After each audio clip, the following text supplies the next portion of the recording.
And we have quite a few challenges when we talk about SRHR in Africa, in Kenya. I think you see with the conversations that we have and how far they go or how far they don't go, right? And so how then do we tap into tech when we look at these challenges to have permanent solutions? And that's what we're going to be launching today. And a little later, you'll hear exactly how Idea Initiative seeks to do this. Now, where I'm from, we call a gathering like this auspicious. Okay, I'm from the lakeside. We don't just say great, nice, wonderful, auspicious.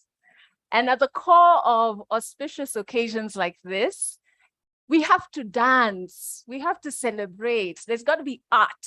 So a little later, you're going to be treated to poetry, not just myself, because I'm a poet, slight plug, but it's going to be poetry across the continent. So from Burkina Faso, from Senegal, from Uganda, our neighbors, from right here in Kenya.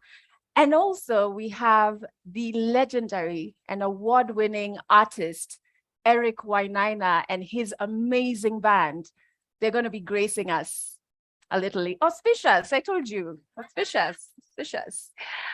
But to really help us understand Idea Initiative Africa and why it's so necessary and how you can plug in, how you can be part of us creating these permanent solutions, I'd like to call up Acheng Akumu, who's the Director of Regional Advocacy Africa at Planned Parenthood Global. Kindly give her a warm round of applause.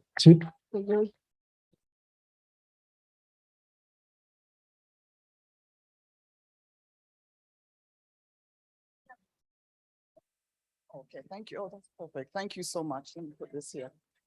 So, Karibu, Mulumutia, Musia, bienvenue Burkinabés, and bienvenue les Lions de Teranga from Senegal. Welcome to the launch of Idea in Africa. I'm delighted to see so many of our partners and allies, both in person and virtually. We have such an exciting, dynamic, exuberant program this evening put together by, where is Daisy Tuzo? I want to recognize who from PP Global is responsible. So Daisy Tuzo, our Youth Engagement Officer, her supporting cast, Josephine Lavoie, please join us. Yeah. And then I don't see Henri Pierre online. Henri Pierre is our communications officer in Senegal, and he was part of the Daisy's team that has enabled this event to happen today. PP Global, as you may know, is the international arm of Planned Parenthood Federation. Oh, sorry. Come on, guys. We got to keep time, you know. And I'm sorry, and Faith Mamberwa, our service delivery program officer based here in Kenya. So Josephine is visiting us from Uganda, and Daisy covers our work throughout the continent, youth engagement, and Faith is also service delivery, covering our work throughout the continent in terms of service delivery and quality of care. Thank you. And Henri Pierre, sorry, but Henri Pierre is our communications officer and based in Senegal and was part of the supporting cast. I'm just the spokesperson. I call myself air traffic controller. These are the experts, the people that do the work. But anyway, Planned Parenthood Global is the international arm of the Planned Parenthood Federation of America. We work in Africa and Latin America, and this year is our 50th anniversary of work in Latin America and Africa, providing services, policy advancement, as well as communication, social norms work. In Africa, we currently work in Burkina Faso, Senegal, Kenya, and Uganda. And I'd like to do a shout out to our teams, our partners, and the Billies that are online, and just say, you know, congratulations and well done. In 2017, PP Global launched the Idea Initiative in Latin America to catalyze innovation and the application of new approaches to create real and permanent solutions so that millions of people in the region can make their own decision about their bodies, their lives, and their futures. The Idea Initiative in Africa seeks to catalyze innovation, marrying technology seeks to catalyze innovation and the application of new approaches to create real and catalytic solutions so that millions of young people and women in the region can make their decisions about their bodies, their lives, and their futures. This will be our second innovation, marrying technology to advance youth access to sexual reproductive health rights in Africa.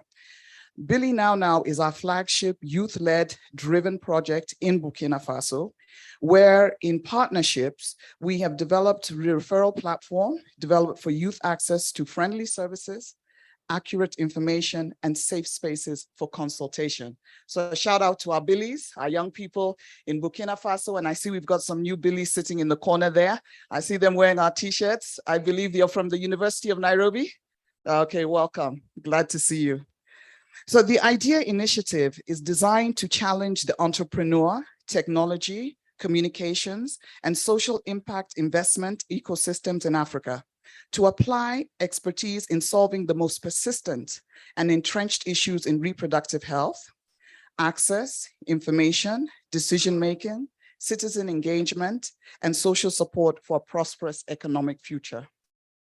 Our goal is to promote sustainable social enterprises to respond to the region's reproductive health needs. As you all are aware, Africa has the youngest population in the world, 70% up under the age of 30. We recognize the need to integrate the plan into family planning. As the young and vulnerable people continue to tell us, we've just come off a mission in West Africa, and we continue to hear from young people that the priority is sustainable livelihoods, it's employability. Okay, yes, they're interested in what we're offering and the services and the access, etc. However, can they afford these services past initiatives, etc. So that's really important. And today we're looking to expand this work as part of our efforts to widen our networks beyond the usual suspects. That is those of us who have worked on sexual and reproductive health and rights for decades. We applaud and thank our partners that have brought us on this journey this far, but it's time to up the ante. Eric, how do you say that in French? Is it marron le bar? Matron le bar? Up the ante. Eric Onyango. Okay, anyway, so it's time to up the ante, it's time to expand, it's time to really take it in upper level. So with this initiative, we are inviting non-traditional partners to join us in this work. Artists like Eric Wainaina, so honored that he's here and is part of this exciting initiative today. Creative influencers, Adele Onyango, so excited that she's here. Entrepreneurs, tech, media, communications experts, as well as the private sector. It's time for everybody to be on board because this is really important. It's in time to create and innovate ideas and solutions for the welfare of our young people of Africa. As a movement, we're really good speaking to each other, but we have come to realize that we will only grow if we innovate and collectively. As a move, the IDEA initiative aims to diversify not just the people at the table, but the ways in which we engage. We need to find different ways of engaging. I think we've all seen how when we engage with the policymakers, you know, the backsliding, right? You gain a little and then the backslide, etc. So what are we going to do that's going to be different in terms of how we engage policymakers, how young people exercise their rights constructively so that real gains and achievements can be made? We're in 2022. Who would have thought that we would be fighting this issue in 2022? You know, something our parents had started a couple of decades ago, right? Mexico City policy, etc. So that's a challenge that we have. So we're so proud to partner with NILAB on today's launch, and we thank them for being bold enough to take on this work with us, Planned Parenthood Global. I'll stop there. I want to welcome you all, and I look forward to taking part in this very dynamic, exciting program. This is just the start of this journey, right? The new chapter. I think we're really interested in continuing these conversations with all of you in here in terms of how we can move forward so that we can seriously address some of these persistent issues. So with that, I would like to now hand the floor over to Dawn Lagoon, our Interim Executive Director based in New York. She's the Interim Executive Director of Planned Parenthood Global. Dawn, je passe la parole. Thank you, Achen. Wow, everything you for your just time. looks I don't think your mic amazing. is on. Dawn, I don't think your Oh. mic is on. We can't hear you. My mic is, yes. Okay, go ahead. Okay, can you hear me now? Achen, No. can you guys hear me? So Who's in charge of the technology? we can hear you. Oh, great. Thank you. Thank you. Dawn, I- just I a was start- second. Sorry, Dawn, we can hear you in the Zoom, but we're Okay. just waiting for the give it some on-site team time, to pick up your audio. to Sorry. see if Dawn can plug in. Can we hear you yet? Can you hear me yet? Can you hear us? I can hear you. So she can't hear us. Yes. Um, Yes. oh, there we go. Woo, okay. Thank you so much. Can you hear me now? Okay. Yes, yes, you can. Well, thank you, Achen. I'm just bringing greetings from your fans and friends in the United States and at Planned Parenthood US and from our entire global program. I'm so pleased to join today's auspicious launch. I think it sounds so wonderful and it looks fantastic. I'll just tell you, watching here on my computer. And I'm looking forward to hearing from all of the poets, artists, and other allies who are convened for this incredible program. We're so proud of the success of the IDEA initiative in Latin America, and expanding this work to Africa just makes so much sense because Africa is a leader in entrepreneurship and innovation, from technology to creative financing to the arts. And we've just been dying to expand this locally led, globally connected program to do even greater and greater things. And as we said, the IDEA initiative has a unique approach to addressing gaps in sexual and reproductive health and rights, because it offers a potential opportunity for new and innovative sectors around the globe to get involved. And again, it really matches up with Planned Parenthood Global's mission to grow a locally led and globally connected movement. We also really think that it aligns because we're based on trust-based partnerships where we invest in ideas around the world that have the potential to change sexual and reproductive health and rights for the better. Now, we know that incredible progress is made when brave allies team up, and especially when young people reject the status quo and push us all to be braver and bolder. Historically, as Achen said, we have partnered with brave advocates, healthcare providers, lawyers, journalists, and faith leaders. But now it is time to widen the network. We know that health does not exist in a vacuum, and that we can't solve reproductive health challenges by only engaging the health community. Through our support of the Billy Now Now movement, which is drawing attention to the urgent needs of the planet's more than 1 billion young people, we've seen exponential opportunities that arise when we engage in unusual and exciting partnerships, when we seek out innovators, artists, creatives, and tech leaders to engage all communities in designing their own solutions. So that's what we're here to do today. That's what we're here to kick off. As Achen said, this is the beginning of something big and exciting. And I'm looking forward to walking with you on this shared journey, to supporting your work. And I can't wait to see what you do. And just have an awesome evening, and off we go. Thank you. Thank you. Thank you so much, Dawn. And thank you so much, Acheng, as well. When you're talking about innovation and tech, I mean, if you didn't partner with NILAB, who would you partner with? So we're really honored that that partnership has come to fruition, and it's going to give birth to so much more impactful work, just even from tonight. So first and foremost, I do want to say in a bit, we're going to get treated to some beautiful poetry from different corners of our continent. But first, it would be nice to like bob your head a bit to some good music, isn't it? Right? Hey, this table. The same old, is it? Okay. But yes, as I said, it is a celebration where we're about to do something quite historic. And so I'd love you all to give a warm round of applause to award-winning, legendary Kenyan musician and songwriter, Eric Wainaina, and his amazing band as they come to entertain us for a bit.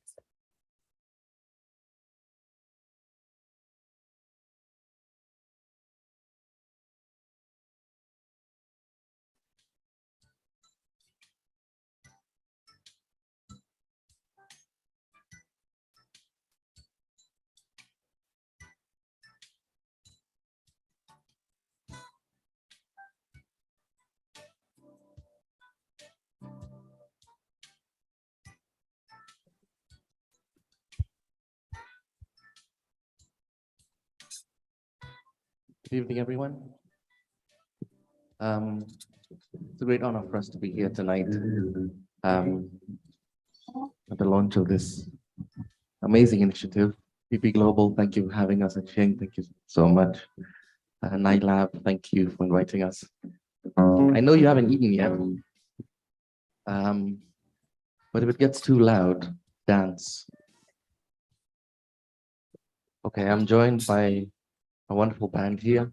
And this first song we're about to do was written by these two wonderful gentlemen, Timothy Arenaitwe and Rini Ngogi, who together formed a band called Television. I wish I could take credit for this song, because at the end of the gig, you're going to say, that song you played at the beginning was the best song that, you know. And so I wish I hadn't told you that I'd written it so I could take the credit, but I can't. So here we go.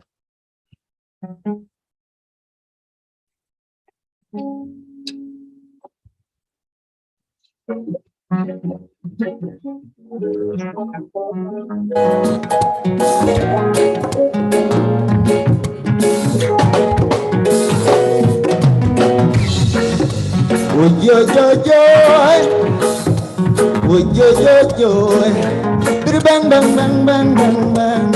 I play some reggae music, alright. Dry and wasted land, there ain't nowhere to hide. And my soul keeps searching for you. I run to your outstretched hands, I'll never falter. Keep my soul and trust in you. Nice, nice, nice reggae music, nice. It's the healing of our nation, bring down confusion, shut down Babylon. Nice, nice, nice reggae music, nice. It's the healing of our nation, bring down confusion, shut down Babylon, Babylon. Bring about the fussing and the fighting, things come a troubling, still we not pray. We stand tall and know for the grace of the Almighty Jah will pull us through. So they bring about the fussing and the fighting, things come a troubling, still we not pray. We stand tall and know for the grace of the Almighty Jah will pull us through. Nice, nice, nice reggae music, nice. Healing of a nation, bring down confusion, Chandana Babylon. Nice, nice, nice reggae music, nice. Healing of a nation, bring down confusion, Chandana Babylon. Let me some reggae when I rise and shine. Let me some reggae in the evening time. Let me some reggae make I feel alright. Let me some reggae night. Would you, bang,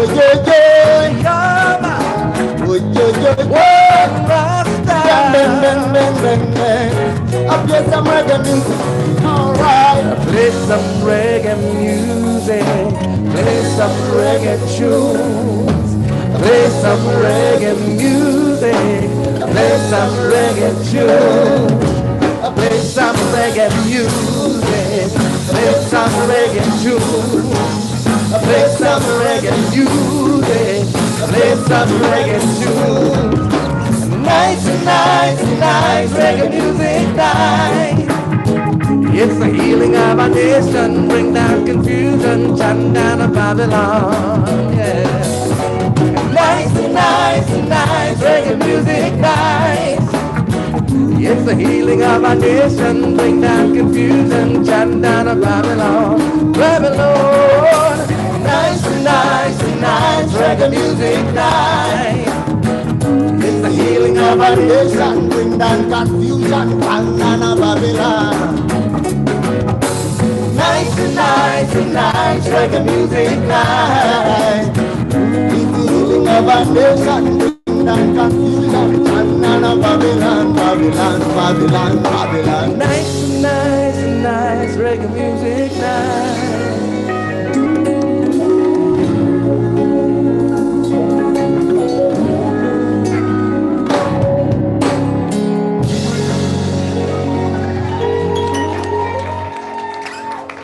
Mr. Vincent Gugi, Mr. Timothy Ari Nightway.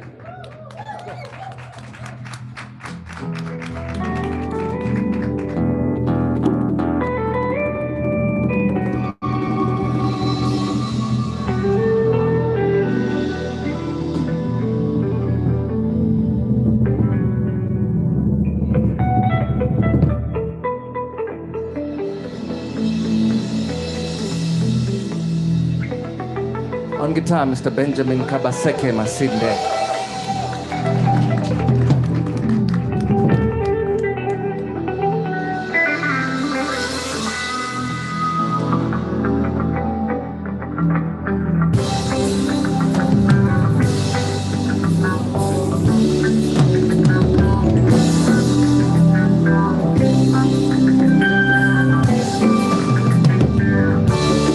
Hatundo kikatwe.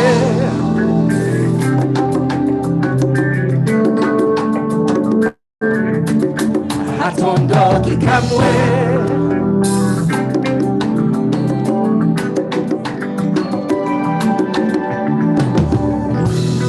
In a made-up language, in a made-up time, I met a made-up people with a made-up cry, singing deck, deck, deck.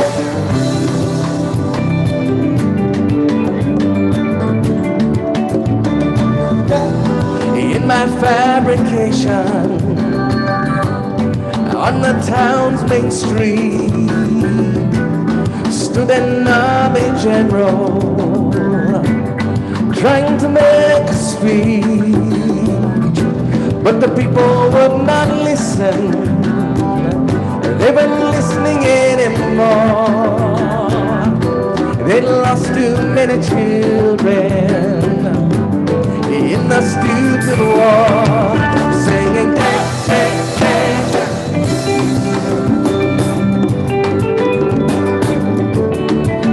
Singing deck, deck, deck.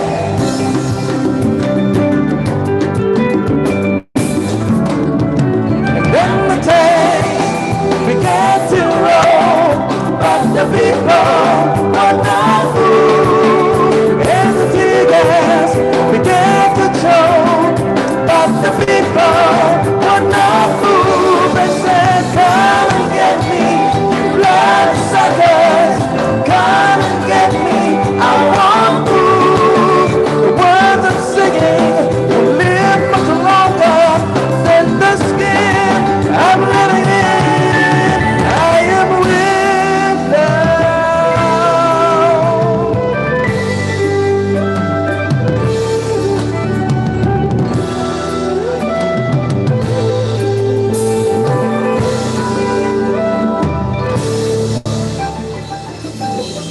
A plaster and the condoms is still a shade of red, despite best efforts to help us forget. But if you listen carefully to the blades of grass, you hear the missing pages of our story. When the tanks began to roll, but the people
drums, Mr. Marvin Mutisia Mabeke.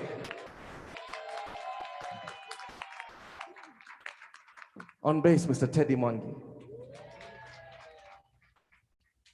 On vocals, Mr. Charity Nyambura. On keyboards, Mr. Victor Kimeto. On percussion, Mr. Bogwa. You already met Benjamin just before that. Are we doing one more? We're doing okay, we're gonna do one more. So this is probably the first time that we've played together in the last 2.5 years or something. Nikweli. And this is one song that I wrote during the lockdown. We had a chance to do a lot of writing, and it's a song of prayer for the independence generation who came into a newborn Kenya with all these dreams and suffered greatly of successive governments, successive corrupt governments. And the chorus says, may your cows always have milk, always give milk. May your streams never run dry. The song is called Mama Luka.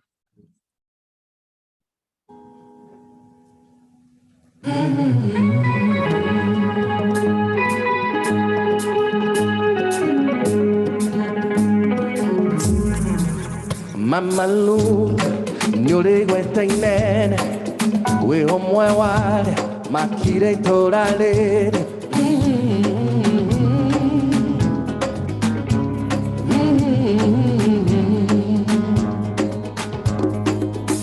Mokehana, mahoa mehakaine, mokelutorora, huko marimaine.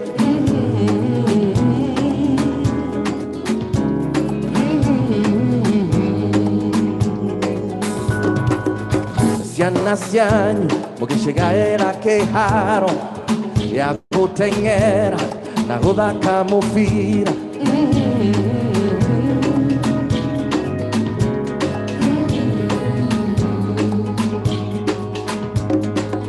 Ne wadekiro, wera wadirikane, foroli mwene, waihore temieke.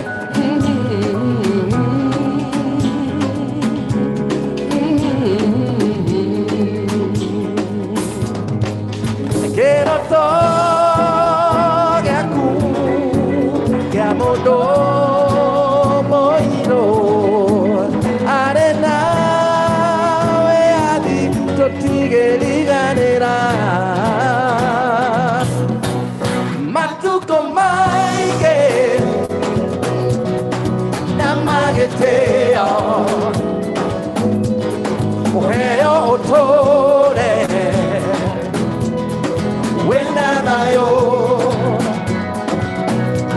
nació yo ese acu, si te cangare, negela, coleago cuña.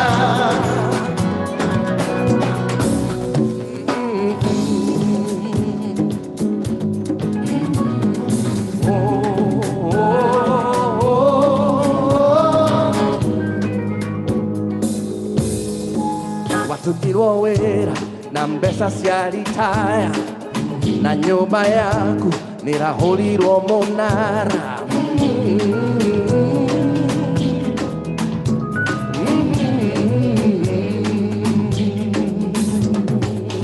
nyohoro wake hamono kono gisurori bisasiakuro dingoine ogenye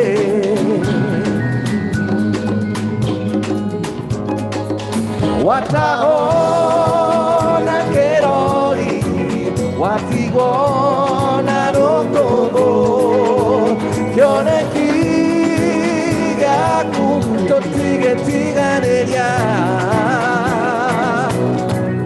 matuko mange namageteo oya otore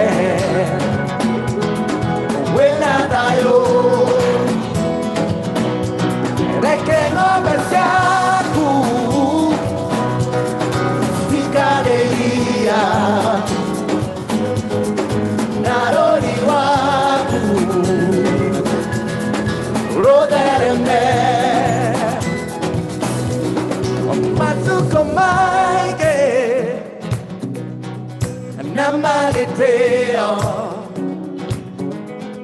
Oheo Tore, Wenarayo, Nasio Joesiaku, Siti Kanare, Negadaure Mage, Korea Bokumia. Masukomaye, Namageteo,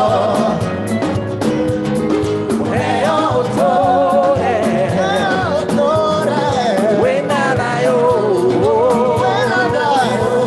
Lekengo Besiaku, Zikarelia, Anaroni Waku, Rodereme, Naroni Waku, Rodereme.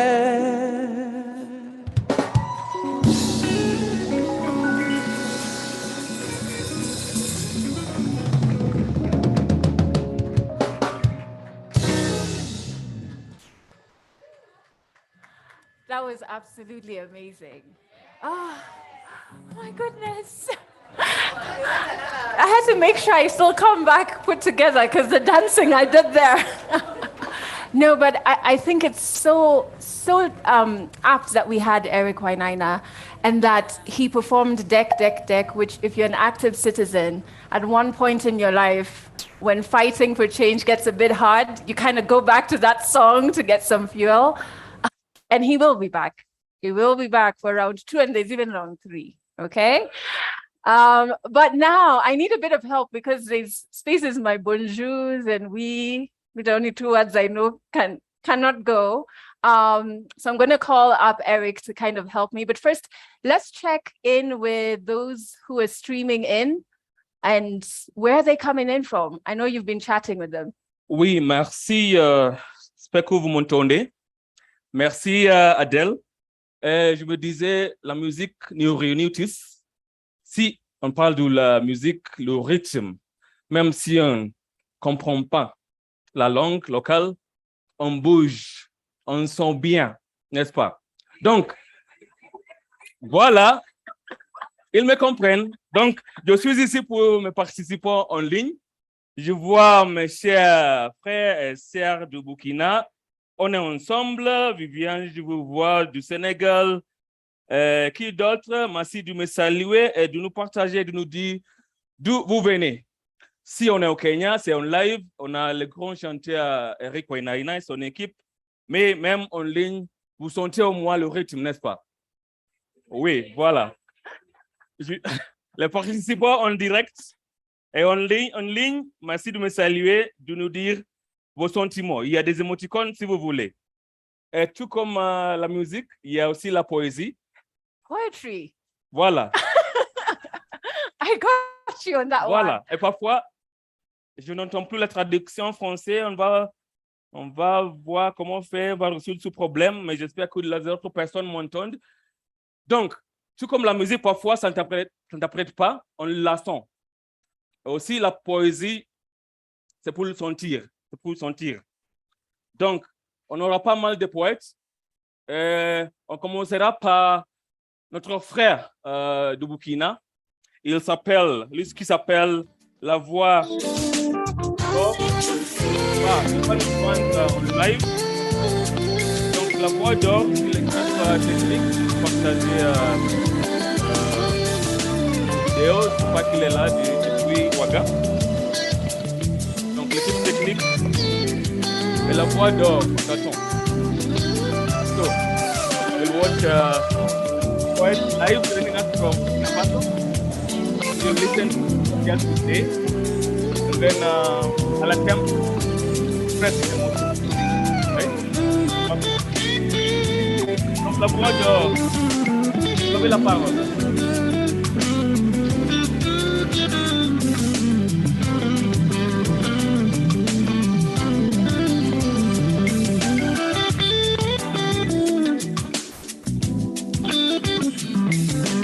Là.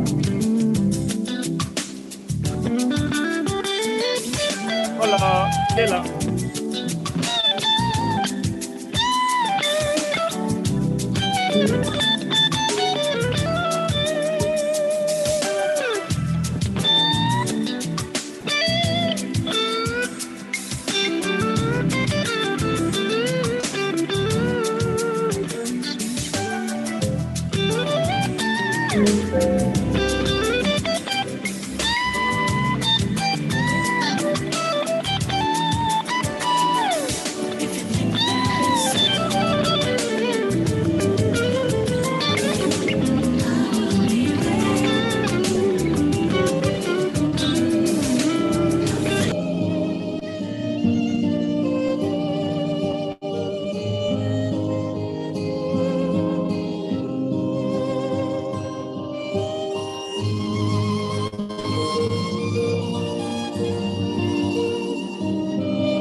Okay, so maybe we can just like turn off where that sound is coming from as a whole.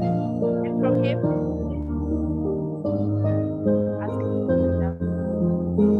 La voix d'or, est-ce que vous m'entendez?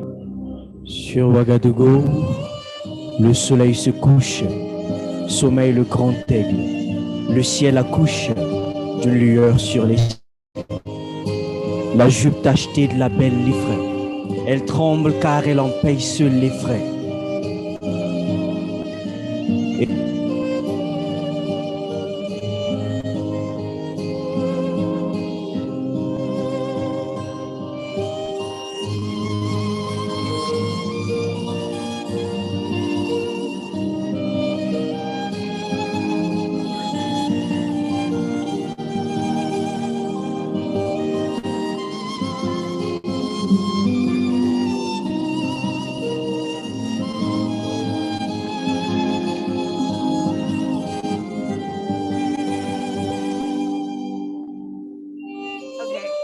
Mon frère burkinabé, on a un petit problème technique. Donc, on reviendra vers vous après. Ok, patientez un peu. On va donner l'occasion à notre poète, puis on reviendra vers vous.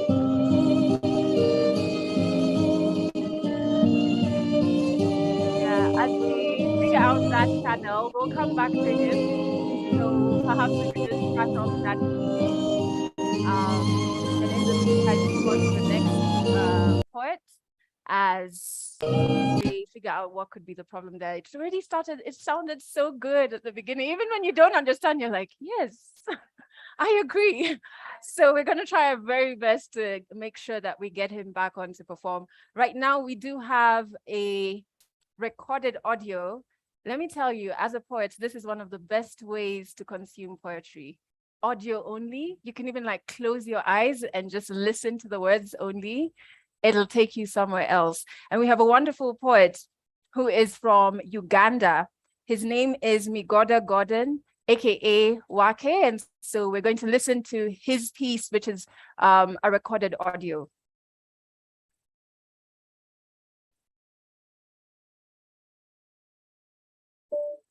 Fellow countrymen and women, can I have your attention, please? I am the voice of millions of young men and women, the voice of a generation that speaks. Without a shadow of speculation, I am the voice of the world's youngest population from Africa, the center of inexhaustible potential. The meaningful participation of the younger generation is essential for the sustainable transformation of any nation. So allow me draw your attention to some of the limitations to my meaningful participation. The lack of access to information. You see, knowledge is light. Now, most of our young people are trapped in a darkness of unspeakable plight. a darkness of untold grievances where curiosity and peer pressure quickly give birth to unwanted teenage pregnancies. See, many times our young people go astray and destroy their lives just because they haven't been taught otherwise. The lack of access to reproductive health services. Deep down in my village, things like electricity are still a luxury. The basic health facilities are still miles away from me, and they lack the capacity to provide the help I need.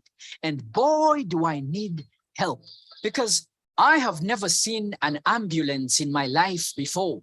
My quickest way to the hospital has always been by means of a bicycle. So how do you expect me to handle a health emergency like the severe complications from a teenage pregnancy? The lack of enough opportunities.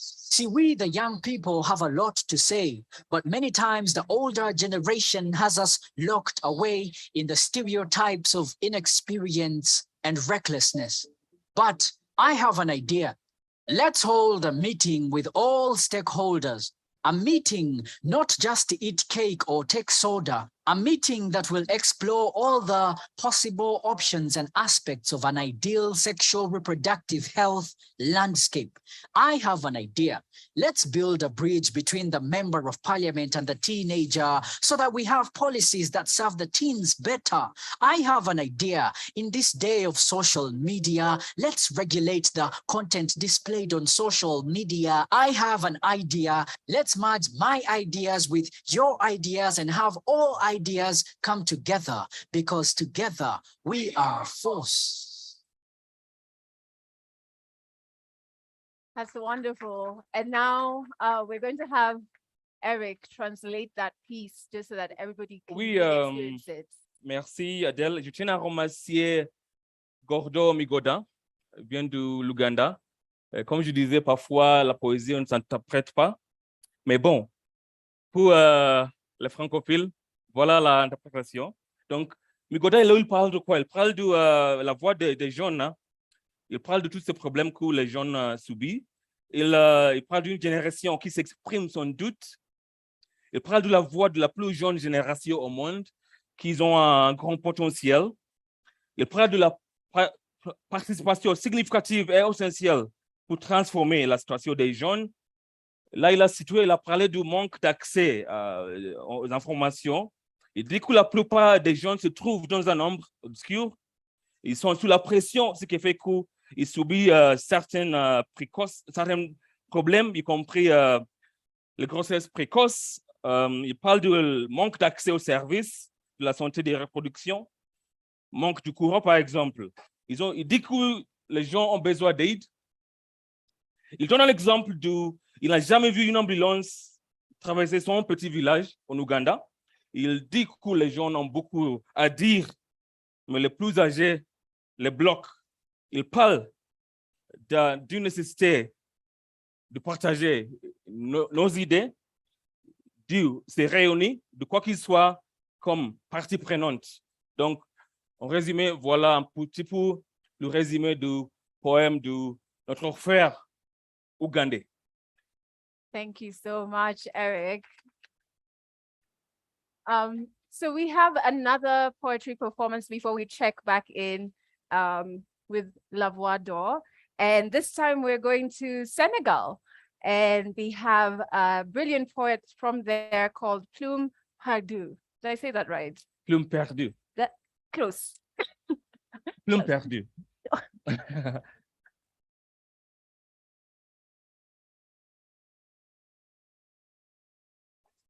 Je m'appelle Nafi. J'ai 16 ans. J'écris ce texte un mardi noir, jour où mon mal a atteint l'extase. Orpheline de père et de mère, je vis avec mon oncle maternel sous sa case. Je m'en souviens comme si c'était hier. Cette première fois où mon oncle a abusé de moi. C'était mon cadeau d'anniversaire. 8 ans maintenant, entre attouchements, viols et menaces, l'inceste fit pousser ses racines. Quel malheur au creux de mon cœur, quelle bassesse au nom de la société, l'âme de la famille est encore meurtrie. Fille naguère éclatante, au rêve, autrefois vivant, je marche tel un corps sans os, une âme dans l'ombre. 8 ans maintenant, dans ma conscience, je cherche toujours à comprendre. L'oncle chéri qui prend sa nièce pour une fois. 8 ans maintenant, je jure de ne plus rêver. Plus de prince charmant, plus de promenade, plus de mariage. 8 ans maintenant, entre chosification et exploitation, je suis devenu la poupée sexuelle de l'unique oncle que j'ai. 8 ans maintenant, je cherche toujours à comprendre tout ce que mon corps a perdu et qu'il ne retrouvera jamais. Non, jamais. Mon analyse, elle, a un sens. Ma vie n'a pas de sens, me montre-t-elle. Pourtant, j'avais une lueur d'espoir, mais ce mardi noir me plonge dans un sombre manoir. Je suis seul. À qui en parler? Comment en parler? Ignoré par mon petit âge, rejeté, orpheline que je suis, si tu étais à mes côtés, je poserais ta main sur mon ventre et tu sentirais bouger. Un innocent petit être. Je te demanderai quoi lui dire et comment lui faire comprendre que son père est l'oncle de sa mère et aussi son grand-père. Comment lui expliquer l'histoire de la petite orpheline qui, pendant 8 ans, a subi l'inceste et qu'il en constitue le fruit? S'il naît, l'acceptation d'une souffrance éternelle lui sera infligée. S'il naît dans ces conditions, il en voudra à toute l'humanité. Et pourtant, j'avais des rêves. Oui, des rêves de folie. J'aurais bien aimé être médecin, découvrir le bonheur de sauver des vies. Être riche, dépenser ma richesse contre famine et pauvreté. Femme émancipée, je rêvais de devenir afin que l'on suive mes pas inachevés. Avec cette grossesse, ce mari, mes rêves, ils veulent apostropher. Je n'en veux pas. Je n'en veux pas de ces voix qui me disent, accepte, c'est ta destinée. Un vieux de 60 ans, qu'est-ce qui fait de lui le maître de mon destin? Des enfants à mettre au monde sans savoir terminer ma puberté. Aujourd'hui, je lui refuse la vie pour qu'il ne vive pas comme moi si c'est une fille.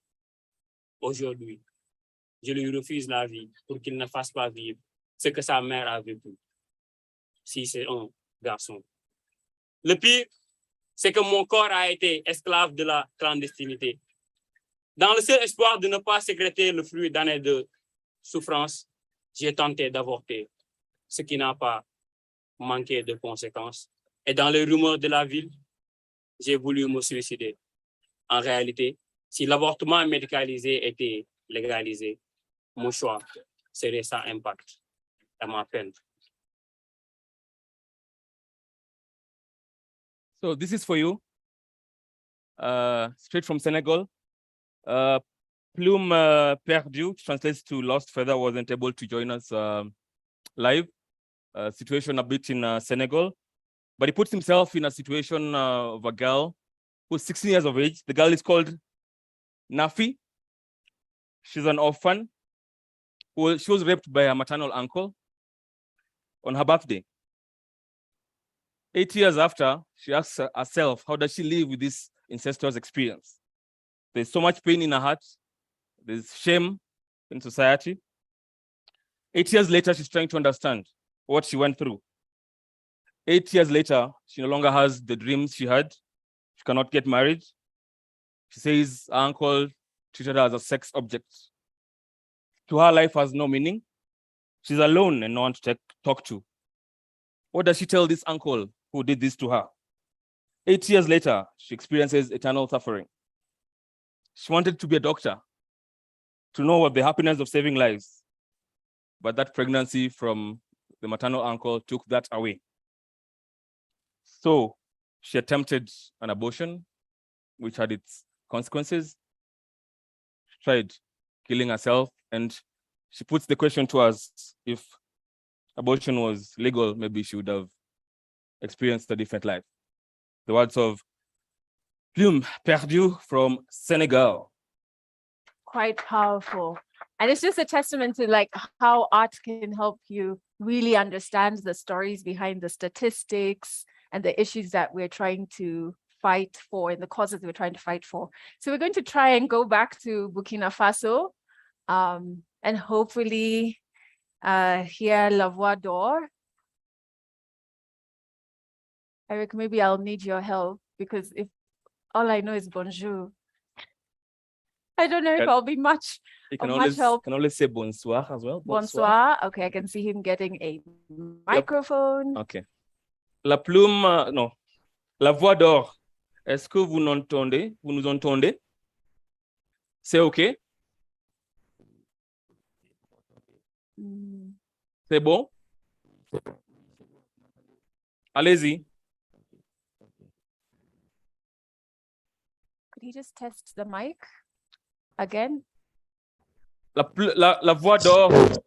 Voilà, c'est ça. Allez-y. On vous écoute.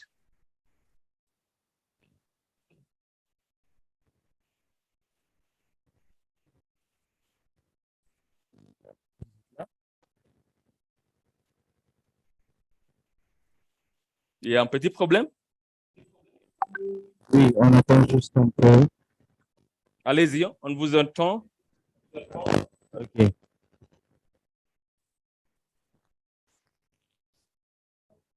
Sur Ouagadougou, le soleil se couche, sommeille le grand aigle. Le ciel accouche d'une lueur sur les seigles. La jupe tachetée de la belle l'effraie. Elle tremble car elle en paye seule les frais. Aujourd'hui, le son de l'alarme accompagne les larmes du ciel, se déversant dans un tourbillon de peur, d'un monde en superstation, de superstition à répercussions bien moins superflues. Stupeur. Au loin, le son de l'inhabituel résonne. Sous la lune de son matras bitume une peine qui inhume l'humain. J'hume l'humanité que nous eûmes été en cette bouffée d'air tiède conduit en cet été jusqu'aux escures de mon existence, enlacé entre eux, lassé d'être entrelacé de lassitude en vicissitude, délaissé, ces adolescents délaissés. Les pesanteurs socioculturelles font du sexe un tabou.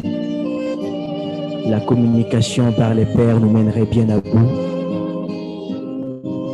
Mais la communication para-adolescent aussi. Et ainsi, parler de sexualité avec les adolescents serait un exercice bien plus facile.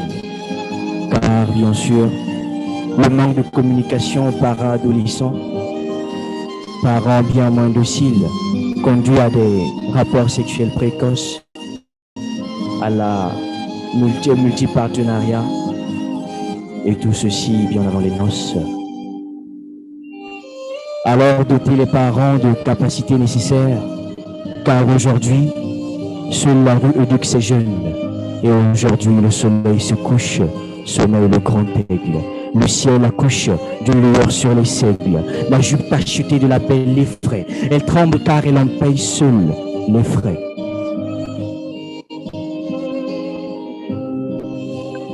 Et bien après cela, je pense que ma sœur Nathalie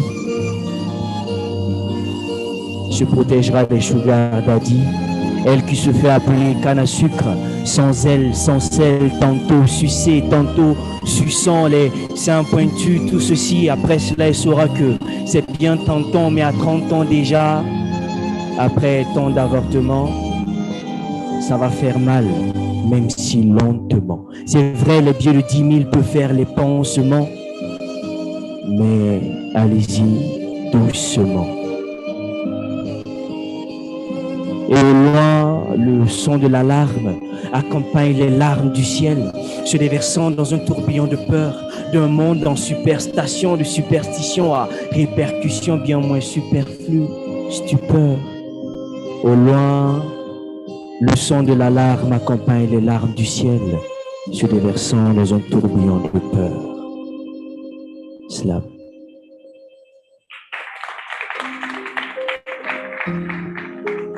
We finally made it happen. C'est bon. Wow. You know no more than me. Eric, you can comment. So unfortunately, that was a beautiful piece, but it was different from the piece that was meant to be performed, which sometimes happens as artists. In the moment, you feel inclined to something different. And so Eric would need more time to be able to translate it for you, but still, c'est bon. Yes, yes, yes. And so now we're bringing it back home. We've gone to Burkina Faso, Senegal, Uganda, and then now we're landing at JKIA. And we use the expressway. No, we don't. Okay, traffic. And we land at University of Nairobi. So we have a video first and then a live performance by them. And it's by the University of Nairobi's Traveling Theatre. So enjoy this.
Behavior his was a total disgust. And now I'm a bruised fruit. You leave me with scars. That the only answer we have to that is abstinence. It makes no sense. You see, then let's prohibit sex, criminalize sex. It's like allowing thrusting of fingers into the other's eye and prohibiting a fight. It makes no sense. Let's get realer. Our girls are in danger. Numbers, figures don't lie. 308,000 abortions procured annually. Who does them? 20,000 abortion complications. 18 million Kenyan shillings spent annually on abortion care. 38 female adolescents, one is expectant or a mother already. Some made mothers by the doings of their father. And the only answer we have to this catastrophe is abstain. She says, girl, I just want you to have a better life than me. Get a good job so you can raise a family. I'm not the kind of people who you look up to, but I don't think you understand. I wanna be just like you. I don't think you understand. I wanna be just like you. I'm not here to tell them to legalize abortion. I'm fighting for safe abortion, the freedom of choice. Women need freedom, not dreadlocks plaited on their heads with absolutely no rights. They need a right to decide when to give birth and with whom. We need genuine talks that will ignite genuine reactions. We need ideas that will initiate talks on freedom of choice. Ideas, initiative, women, be creative. With 18 methods of family planning, plan under 18, plan your parenthood, plan.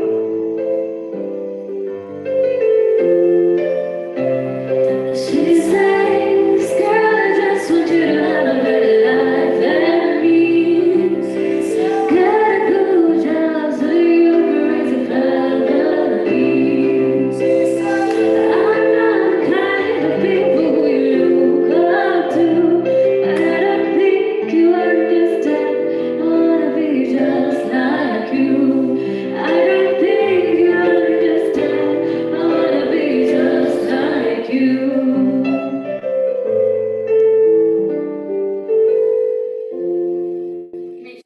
Please give them a warm round of applause as we welcome them on stage, the University of Nairobi Traveling Theatre.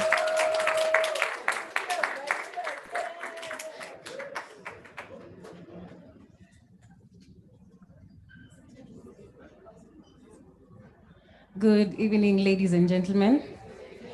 We are the University of Nairobi Traveling Theatre, popularly known as the UNTT. We are free spirits with creative minds, and today we have some amazing poetic pieces. I hope you enjoy. Thank you.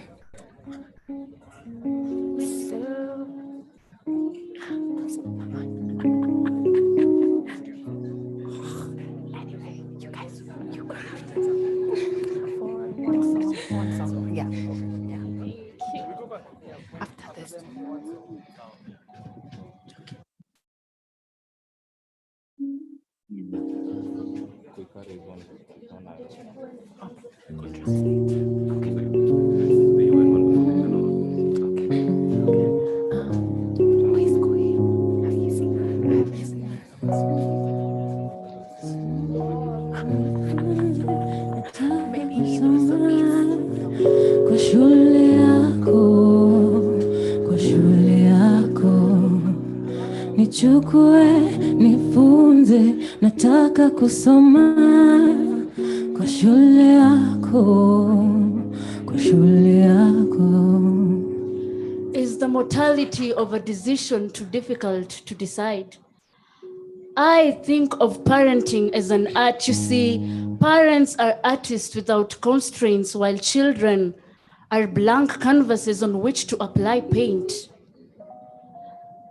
Pregnancy, teenage pregnancy without a plan. You see, motherhood is not simply giving birth and letting the child grow and off they go. Why do we give parenting to television of 5 to 8 hours of home communication which takes over family communication? The topic sex education is a taboo in most homes, and when a girl comes home pregnant, she is condemned. She is condemned. Nichukue, nifunze, nataka kusoma kwa shule yako, kwa shule yako. Let's teach our boys and girls attitude and sex orientation. Let's teach consequences of sex experimentation. Let's teach them that when a mistake is made, it will affect the later relationship. Let's tell them about consequences of abortion and pregnancy. Let's tell them that love is God's purpose for procreation. Let's tell them that love is the best way to express a feeling for a married relationship. Let's tell women that their power is in their inner self. Teach them. Do it. Shule yako, nichukue, nifunze, nataka kusoma kwa shule yako, kwa shule yako. Bona, bona, bona, bona, bona, bona, bona. Ah, bona. Bona, bona, bona, bona, bona, bona, bona. My 12-year-old self. 1. Where do babies come from? If you tell me that toys come from the toy store, so babies must come from the baby store, I know you're lying. I'm 12, not stupid.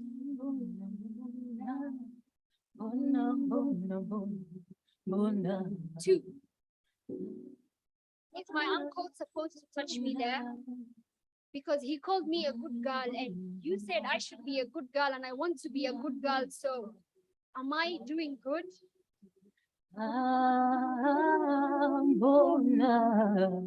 3. What are condoms? They taught us today in class and I even carried one home, but then it accidentally fell out of my bag. And then you got really mad and said you are going to tell dad. So condoms must be really bad.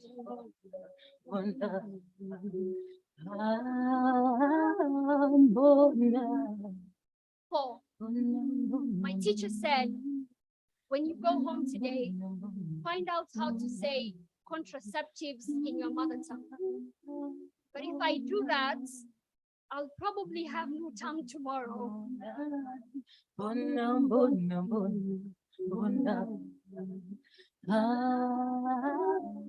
5. What is sex?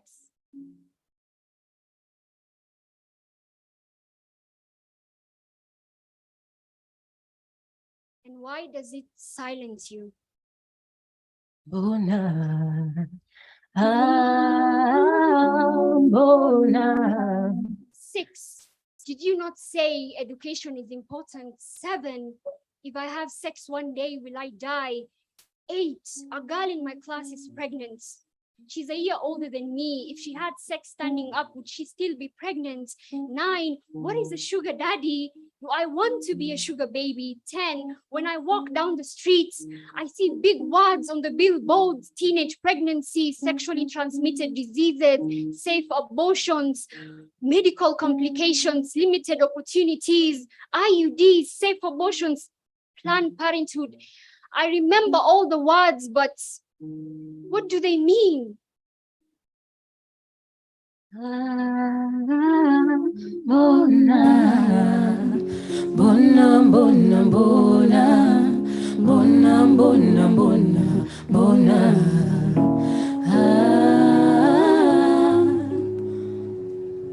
Questions, questions, questions. We are backing the brave. The shilling is killing. It has made man a mad murderer.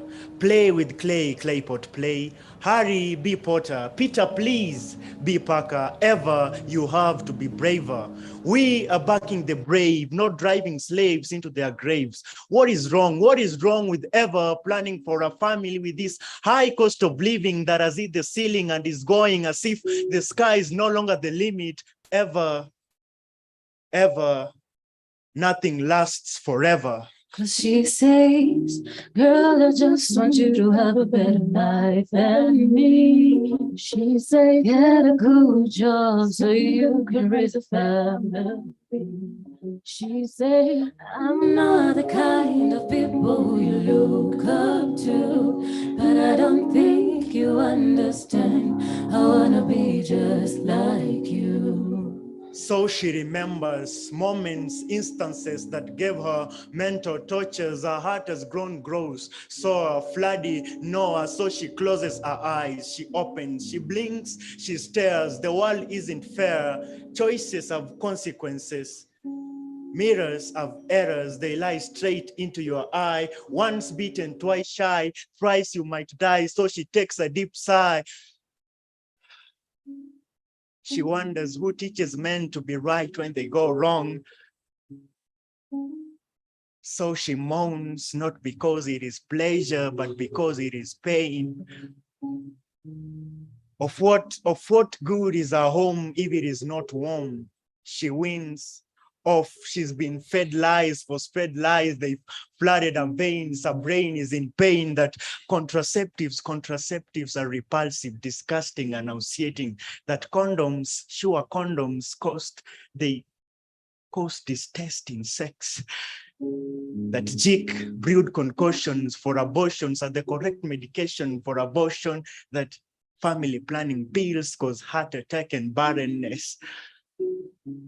Information roams, but it is all wrong. Tell her about P2 before a pregnancy goes wrong.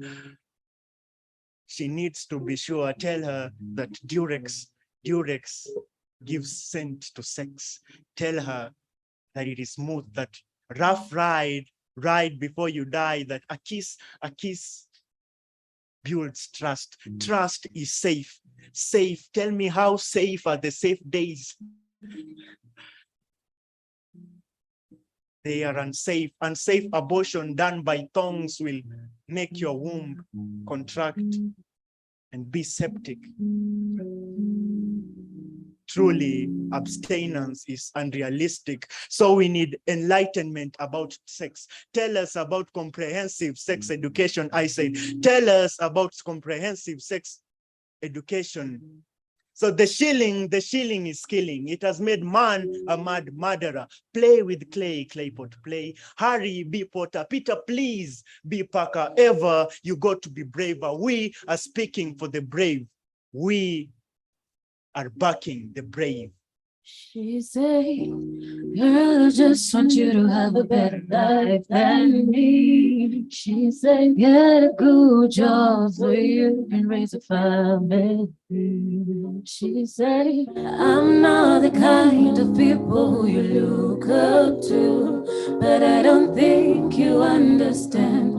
I wanna be just like you, and I don't think you understand. I wanna be just like you. I said, we are backing the brave. Thank you. Thank you so much. Thank you. Thank you so much. So much talent. And I told you, it's like when you hear certain issues presented in the form of art, it kind of hits home a bit harder and you start understanding them even better, especially when it's coming from the communities that these issues affect. So it's not people speaking for the youth, it's the youth speaking for themselves. So before we get up and bob our heads a bit, I just want to let you know a little later, we're going to have a beautiful, interesting, insightful fireside chat over there. If you notice that living room in the corner, we're going to be having awesome conversations that side in a bit. We also have another published and quite acclaimed Kenyan poet who I believe should just be back from her tour in the States, got back a couple of months ago, and she's going to be gracing our stage. But first, please give a warm round of applause to Eric Wainaina and his band one more time.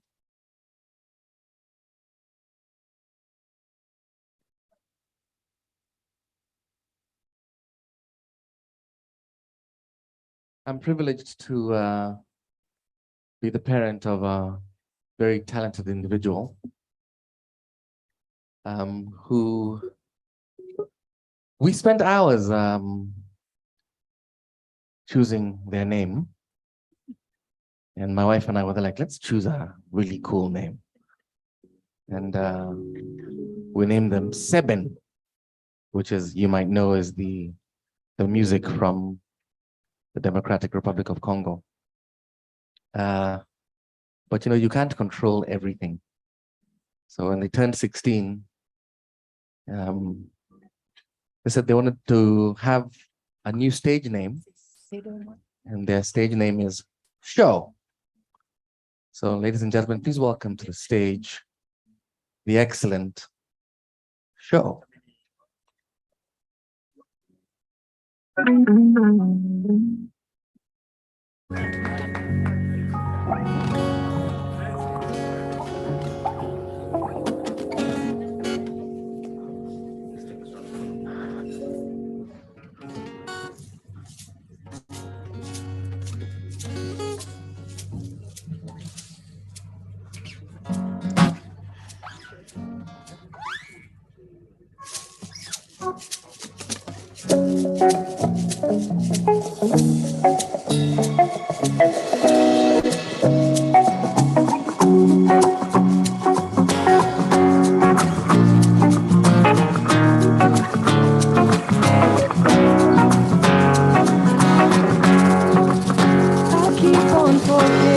Tie my shoes so I can keep tripping over you. I know it's funny, but I just really want you.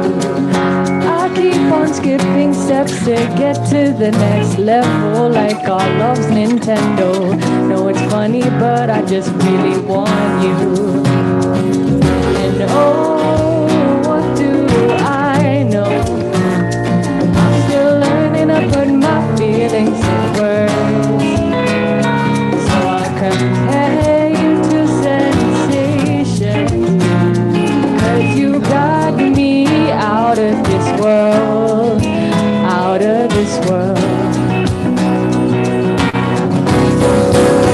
You got me upside down, but choking on the clouds when you turn around. Oh yeah, you got me in a handstand with the blood rushing in my head every time you say my name. I'll never let it stay this way. I keep on losing hours, falling asleep so I can dream of you and me. And no, it's funny, but get out of my fantasy. And I know if I were to touch the earth, I'd see you with some janky girl. And no, it's funny, but just let me be. And oh, what do I know? Just a kid in stilts trying to act grown. And oh, what do I know? Except what I'm living for. What I'm living for.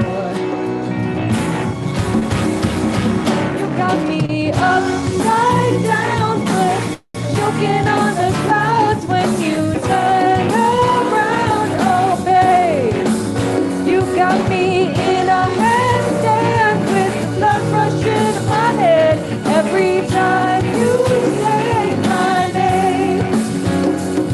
And I'll gladly stay this way. If we could just communicate telepathically, it would be so much easier and there would be no worries. Wouldn't have to say corny things like I want you. I don't like saying words, so I just substitute. Yeah, I substitute the I love you with, substitute the I love you with upside down, but choking on the clouds when you turn around. Oh, babe, you got me in a handstand with the blood rushing to my head every time you say my name. Got me upside down, but choking on the clouds when you turn around. Oh, babe, you got me in a handstand with the blood rushing to my head every time you say my name. Oh, baby, let me stay this way. So I'll gladly stay this way.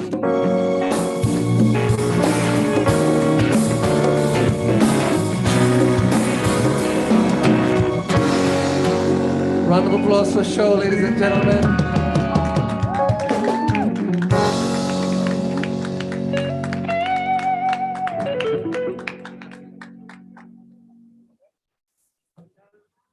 And well done. That was such a moment. That was such a moment. Well done. So that's round 2. Remember, I promised you 3. So Eric Wainaina will definitely be back on stage. And at this point, before we find out how everybody who's streaming this auspicious event live is doing, we do have our final poetry performance of the evening before we get into our fireside chat. And that is from homegrown talent, who's just someone who makes us so proud in the art space. She's published, she's done a tour in the States, planned by herself, and her art really does change things. It changes lives, it changes how you view things. Please give a warm round of applause to Koi Kare as she makes her way to the stage.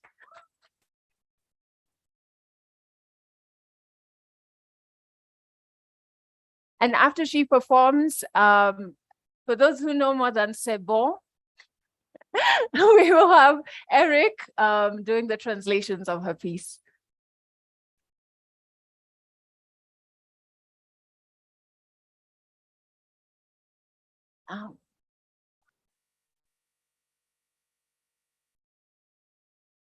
I missed my period. And this wasn't the first time it happened. It's something my body does. I think it sometimes just doesn't like backaches and 3 funny days. Let's say it doesn't understand womanhood. It lacks the flow. The previous month was just a drop. No pain, no cramping, just a flower patch on my pair of shorts, and that was it. No cause for alarm. Again, my body just acts this way sometimes, till I started throwing up. A week into it, someone mentioned, hey, Wahagoi, where? You're pregnant. Just a big stomach. I can handle that. The test said I was 16 weeks pregnant. For a moment, 2 months or so, I was just struck. By the time I was figuring myself out, I was 6 months pregnant and the life in me was moving, trying to play, but baby, pregnancy is no game. I'm a poet. Most of the poets I know have written love letters in form of poems to their future children. And baby, I don't know what to say to you. I am scared. I don't know what to say. How am I carrying life inside of me when I feel so dead? I am so broken. How will I receive you? I'm confused. I'm afraid I'll fail. I'm afraid you will see it in my eyes. I'm afraid they'll point fingers. I am scared. I'm afraid of hurting you. I don't want to hurt you. I don't even love myself. How am I supposed to love you? 9 months are gone and my whole body aches. You want to get out of it. And I'm scared. A part of me wants to die. The bigger part is dead already. After 37 hours of pain, I'm rushed into the theater. And I can't feel my legs. The doctors do what they have to do. They pull you out and you cry like you're mourning. And everyone in the room notices that. And I want to tell them that you've been inside a dead being all through, but I'm just tired. Baby, I am scared. I confirm your sex. They take you out to clean you. I'm taken back into the ward after an intensive surgery. I'm still freaking out. I don't want them to bring you to me. How will I look at you with this fear in my eyes? What will I say to you? What? After 1.5 hours of waiting, the nurse says she's going to bring you to me so we can finally meet, at least eye to eye. And I want to ask her to wait. Give me a few more minutes. I am not ready. This has felt like surrogacy all through. It's like you're mine, but you're not. It's like you belong to me, but in the future. I don't say anything. And finally, you're brought to me and I break down before holding you. And everyone thinks it's a mother's joy and no one knows it's the fear. I don't know what to say.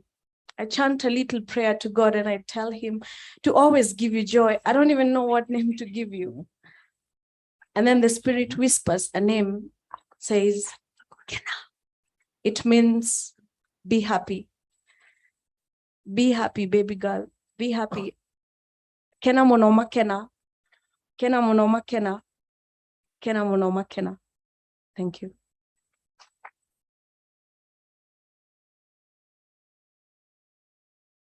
This is Koi in the flesh. Donc, pour les francophiles, donc voilà le poème de Koi Carré, qui est poète bien connu ici au Kenya. Là, il parle de façon touchante sur la grossesse précoce.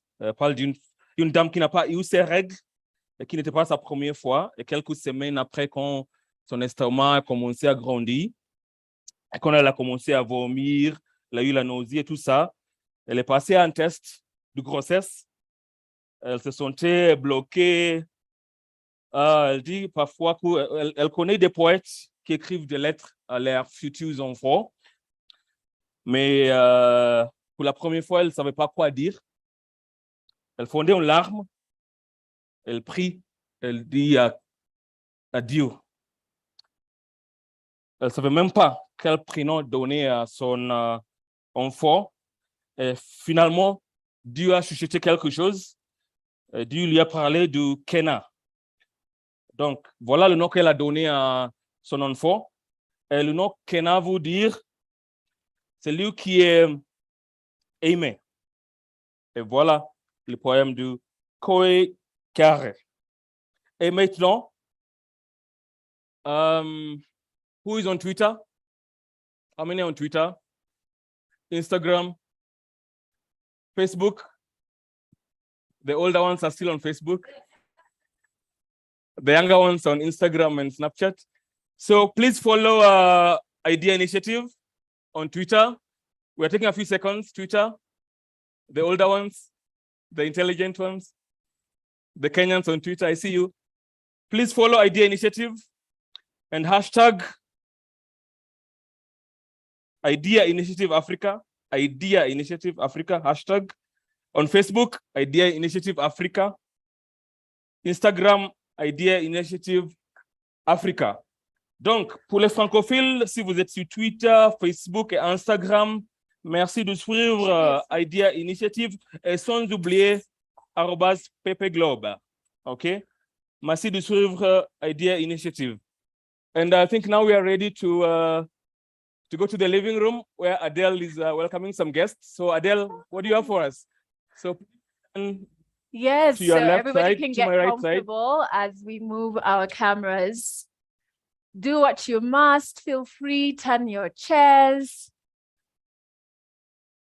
And for those of us who are streaming live, do remember as we're having the fireside chat, you can drop your questions in the chat box. Eric is going to make sure that we get your inputs.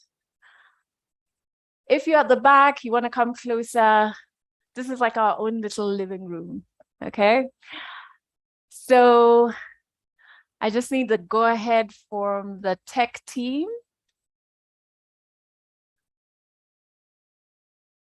As they're setting up the cameras, let me just share that the theme for the conversation that we're going to have is really the core of the Idea Initiative, which is how are we going to innovate solutions for some of the SRHR challenges that we're facing as a country, Kenya, as a continent, Africa? And some of those challenges are very tricky because they're qualitative, isn't it? Some of them sometimes hide behind culture. The word culture gets thrown around a lot. Sometimes you wonder why. Some maybe require a cultural audit to see what's working, what's not, what do we need to change. So that's really going to be the essence of our conversation today. And I think we're ready to start. I can introduce you to my amazing panel. We have one person who's going to be joining us virtually, but first, let me get are we good to go? 1 minute, okay. I can't wait for you to meet. One person was bullied into being here, not pointing any fingers. Because we said we cannot be having an auspicious occasion and we don't hear your voice. So we're good?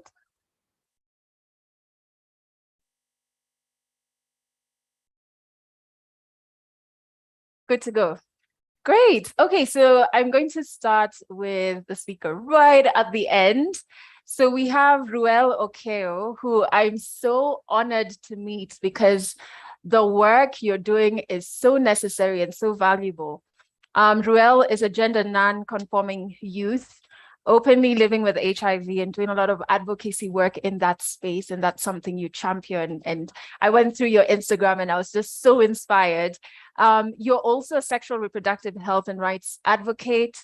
And this, I think, is the one that got me. Yeah. The director at Kenneth and Jacob's house. And this is a transitional home where they provide shelter and care for homeless youth from the queer community. And that's such powerful, necessary work. So let's give Ruel a warm round of applause. Thank you. Thank you. Earlier, Eric was asking who's on Instagram. If you're on Instagram and you haven't seen our next panelist, I don't know which kind of Instagram you're on. Loved on Facebook, not Instagram. And we have Dr. Claire Kinuthia, who has just used her platform to really inform so many of us on issues around our reproductive health. And she's a specialist, OBS-GYN, who, and I said it like that because I always shema that word. So I'm just going to circumvent it. And, you know, she champions for increased access to affordable and, most importantly, judgment-free reproductive and sexual health services in Kenya. So please give her a warm round of applause as well. Thank you. And the person, okay, we didn't bully him. We're here really because of the incredible work that Sam and his team at NILAB do. And Sam is the founder of NILAB. I personally have benefited from the space that you have created.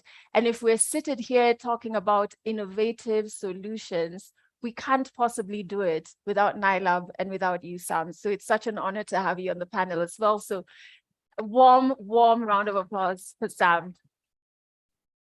So we're going to start off with, I started looking at terminology and just even to make sure that we're all on the same page, because sometimes you start talking about things and then halfway you realize, well, you're on the other corner, we're not here together. So when we're talking about reproductive health, what we're saying in an umbrella is sexual and reproductive health is a state of physical, emotional, mental, and social well-being in relation to all aspects of sexuality and reproduction. And all individuals have a right to make decisions governing their bodies and to access services that support that right. It's really that simple at its base. And I want to start with you, Dr. Claire, because of the work that you do and even that you've taken your social media platform to really champion change that some people might find like some topics are taboo. You know what I mean? Some topics we don't talk about, you know? And I want to explore the challenges you've experienced in terms of the patients who come and see you or the patients who can't even access your services. What are some of those challenges that you see that are directly linked to sexual reproductive health in Kenya and really across the continent? Thank you for that question. Yes. I feel like where we're at now, it's still very challenging to even say the word sex out loud in public, because it still gives us a bit of a visceral reaction. And that's the biggest challenge that I have in practice, because culturally, religious beliefs and social, constructs have sort of made us come to this point where just having the conversation is a problem. And so my biggest challenge currently is that we're not having the conversation at home. And I mean, some of the poetry was reflective of that. And because of that, it's difficult to know how to have the conversation with a stranger, me, right? So when you come in, the language is lacking. And especially so with the youth and with women, because that's who I look after primarily. We have a shame around ourselves, around our bodies. And it's that primal that I don't even want to use the word vulva or vagina. And I say it to the patient and you see them recoil, right? So it's really basic, unfortunately. And that's the biggest challenge, that we need to come out of that space and being so limited in our understanding of our bodies, in understanding how they function, so that we get to a space. I mean, it's great to have huge innovations, but we have to start from the basics, build the language, have the conversations, create a safe space for everyone to feel comfortable having the conversations, so that you don't have to run off and hide to see Dr. Claire or find me on my Instagram in my DMs to ask a basic question about your sexual or reproductive health, because you're afraid to be judged by your peers, by your parents, especially by your family. And I think that's my biggest challenge that I face on a daily basis. Yeah, you've just reminded me of a time when I was a radio presenter, traditional radio station in Kenya, and I got reprimanded for using the word vagina on air. And I was like, but it's a body part. Like, I can see my hand, I can see my leg. Why are you adding connotations to it? Because then that brings the stigma, and we can't have open conversations. We can't even know, are things working all right? We can't even voice when things are not. So I like that you said it's the language, and when we're innovating, we need to start from like the basic. I forgot to say something, which is it's Pride Month. So happy Pride. Thank you. Happy Pride. Thank you. And I want to dig deeper into the queer community and some of the issues that are faced in relation to sexual reproductive health and the rights. I don't even think the rights are seen as rights for the queer community. So that in itself is the first hurdle, isn't it? For the queer community, it is very difficult to get the reproductive services that one needs, considering it is a taboo as stated, and you literally cannot be able to get services.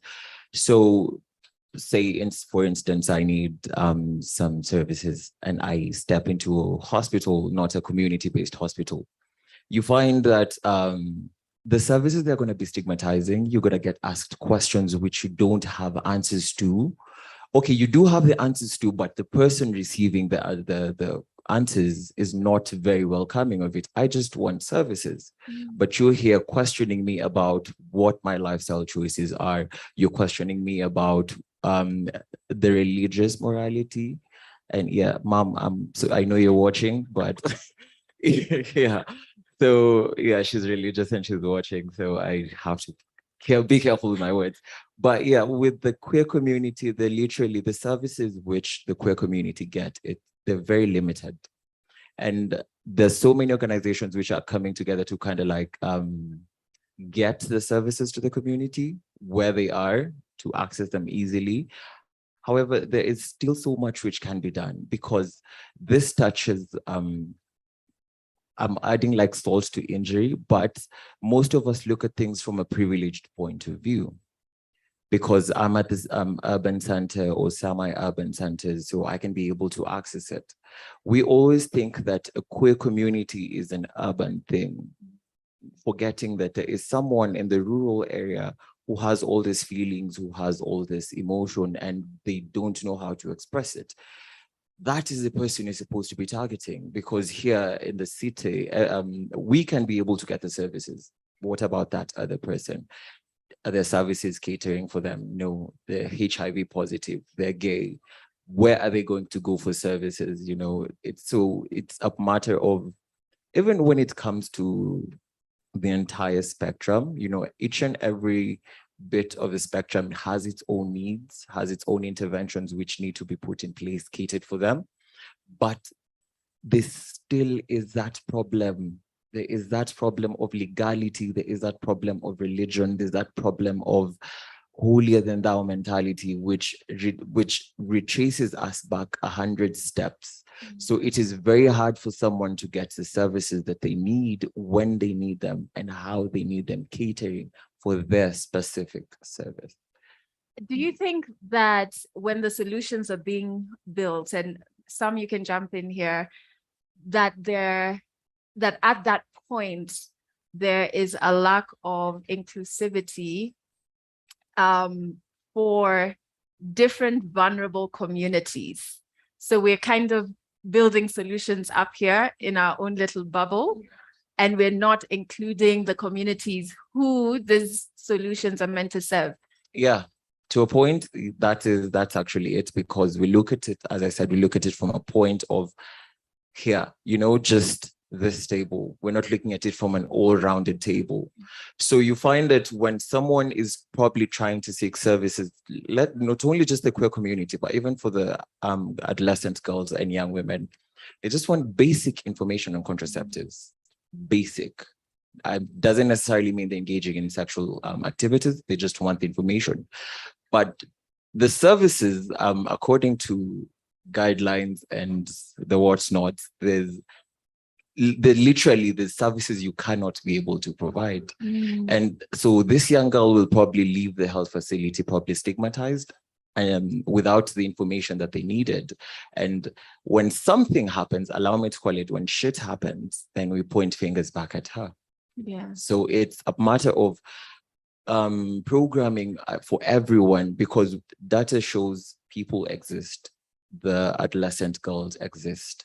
Adolescent boys exist. The queer community exists. Now, what are we doing towards programming for to safeguard their future?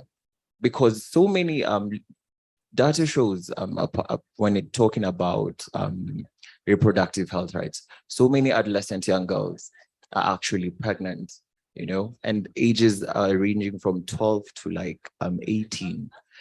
And these are people who we think are not engaging in activities, and it's not mostly in they wanting it. It's probably they've been violated.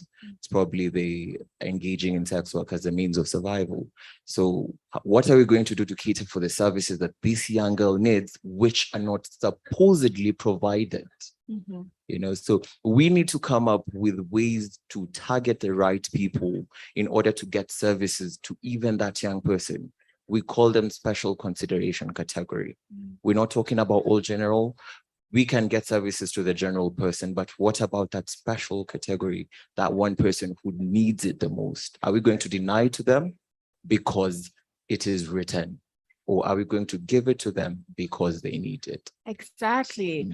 So we do have another panelist. I'm going to introduce you, Keegan, in a bit. I wanted to make sure that you're connected and you're online with us. So we're going to come to you in a bit. Keegan couldn't be here with us. He really tried, but he was like, I'm going to come through virtually. And we can't wait to hear your thoughts, especially on the work around adolescence and comprehensive sexual education. But before we get there, Sam, I'm hearing a lot of basic, I'm hearing a lot of innovating.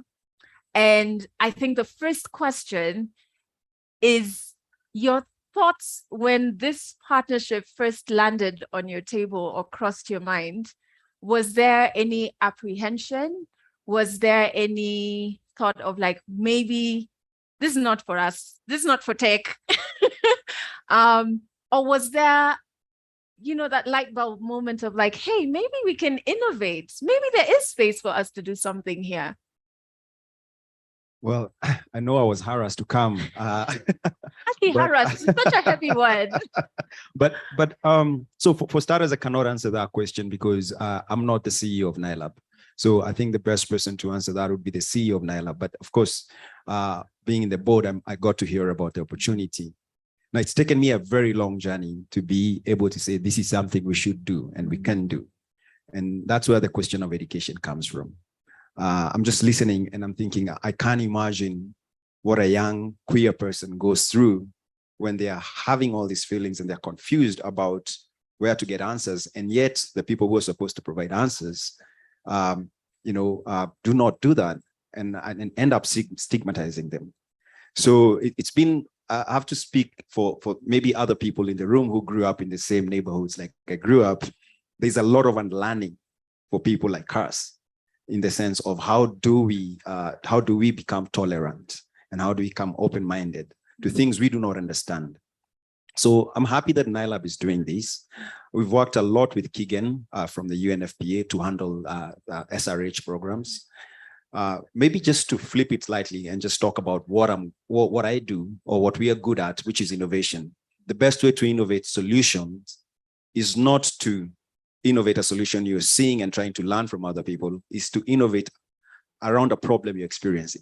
Okay. So my challenge would be, we need more people from the queer community to innovate solutions because they understand the nuances of those challenges, and then come to platforms like the NILAB or UNFPA or this particular program and get the support that's needed.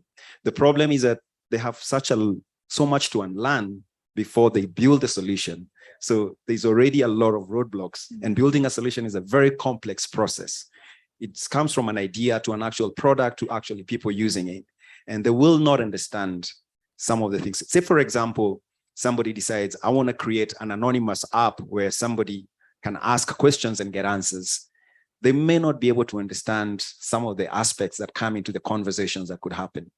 They may think anonymous is good, but maybe some people want more. They want to be able to meet you and talk to you and share their contact details. Anybody innovating around an anonymous chat for a queer person to get sexual health information may not think through all the things that could happen. So my challenge goes back to, you have to innovate yourselves and then come to the people who maybe have funding or have technical knowledge to get the support that's needed.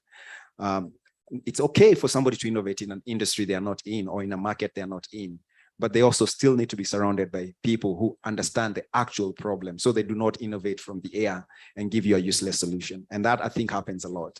Yeah, and the word unlearning is very core when we're talking about matters sexual reproductive health, at least in our context.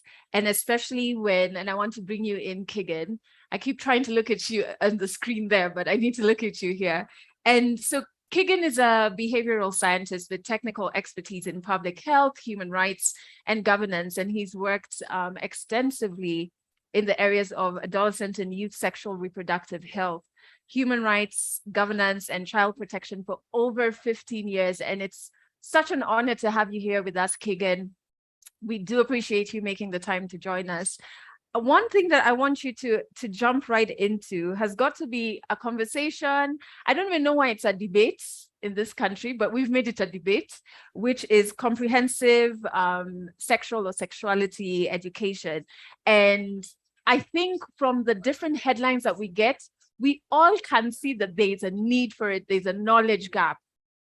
But I want to tap into your many years of experience in this area. What are some of the challenges you've faced, and why are we still debating for the need for comprehensive access to knowledge for adolescents?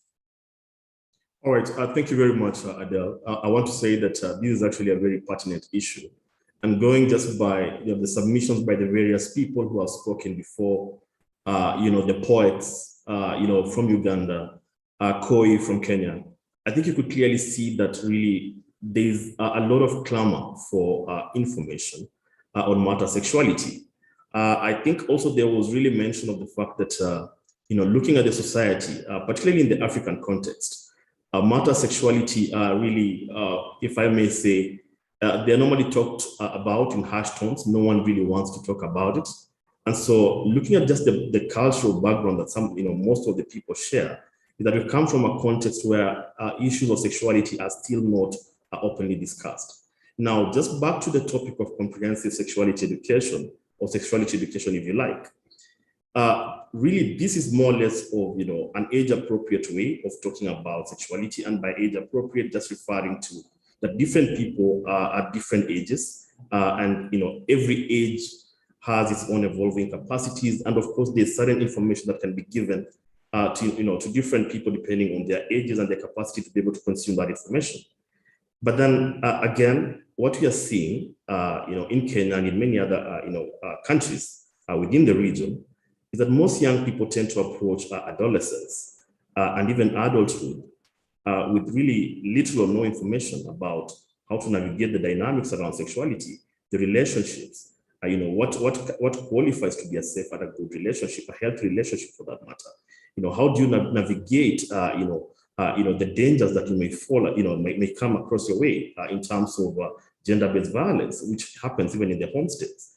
And so then you find that a lot of people, or a lot of young people, particularly adolescents, which really this is the age of a lot of curiosity. Your body is changing, and we heard about people approaching menstruation, puberty, and then there is pretty much little information about that. So what is happening then is that the basics that perhaps we should be listening or hearing from the parents, for example, at the school environment, or even whatever space is there for young people to be able to get this information, is pretty much really not functioning.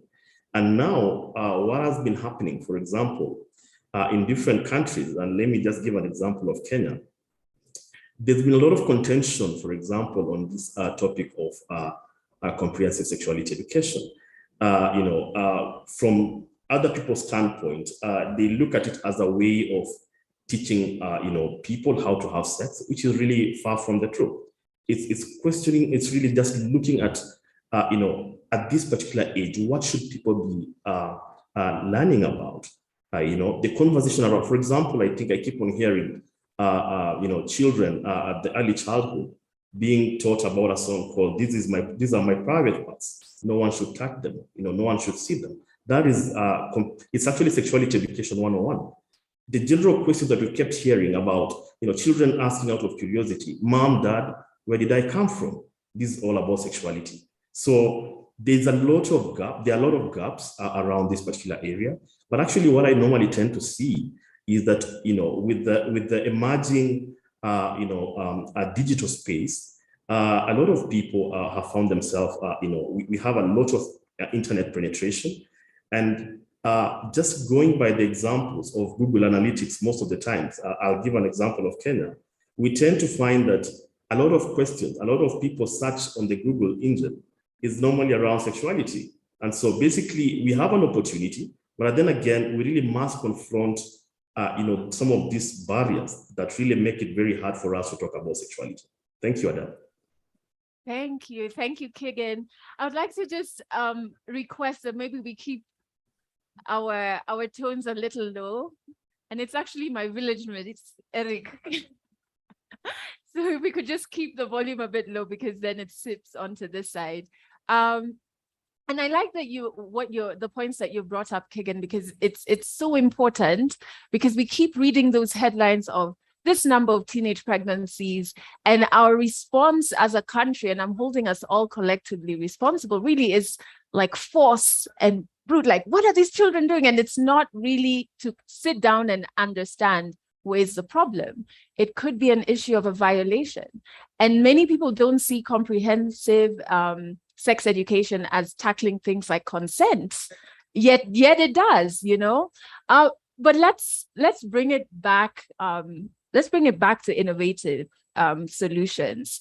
How do you navigate culture with innovation, especially for a topic that is as taboo as sex, a topic that is as taboo as abortions? I'm very thankful I don't have your job. how do you innovate around that? And anyone can jump in, because as we said, it affects all of us. So we can have ideas around it. I think this cultural issue is really, really big. And back to unlearning. I mean, I was just asking him whether it's okay for me to use the word queer. That's how much unlearning I have to have. So the same feeling I get with the word vagina being mentioned in a public place is the same feeling I get using the word queer. And there are a lot of cultural issues you may not notice just before we even touch on innovation. Now, I don't know whether you're seated next to a gentleman next to you, but the last poet started her poem by saying, "I missed my period." A lot of straight men panicked. They lifted their head and looked at her. And I was sitting next, I was sitting next to my friend. I was sitting next to my friend Giuliani at the back. And Giuliani said, that is called PTSD. And so the ladies didn't notice, but that statement itself provokes a lot of feelings in men. The last time anybody heard that word meant a whole change of things, either run or look for a new job. You know, because you're going to need the money. And so culture here, I think the first thing when it comes to issues of innovating around SRH is about education. And from now education to actually education, then collecting actionable data, and then actioning the data to produce solutions. So my job is not to innovate. My job is to support innovators. So I'm really glad I'm not the one building the solutions themselves. But at the same time, I'm very glad to be the person who is able to look at the idea and see how we can scale it, how it can impact more people.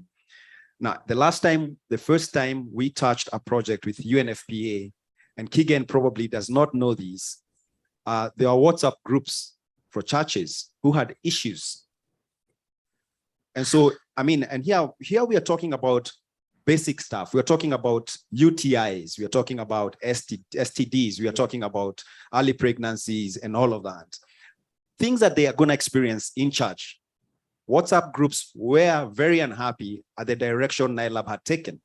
So I'd meet people in church or outside church, and people would say, we are not very happy with the conversation we are seeing you guys having. We think that you're going to start encouraging sex education. And at that particular time, we were working with a startup like Imara TV over here that produced content. And all we were saying is producing educational content. Yeah. Yes, you can clap for him. He does an amazing job. Proud to have him as a NILAB startup. We were building solutions that gamify learning about sexual reproductive health. And we still think your village mates are quite noisy. Yes, could we please tone down? Are they my village mates still? Hey, in the corner, maybe someone.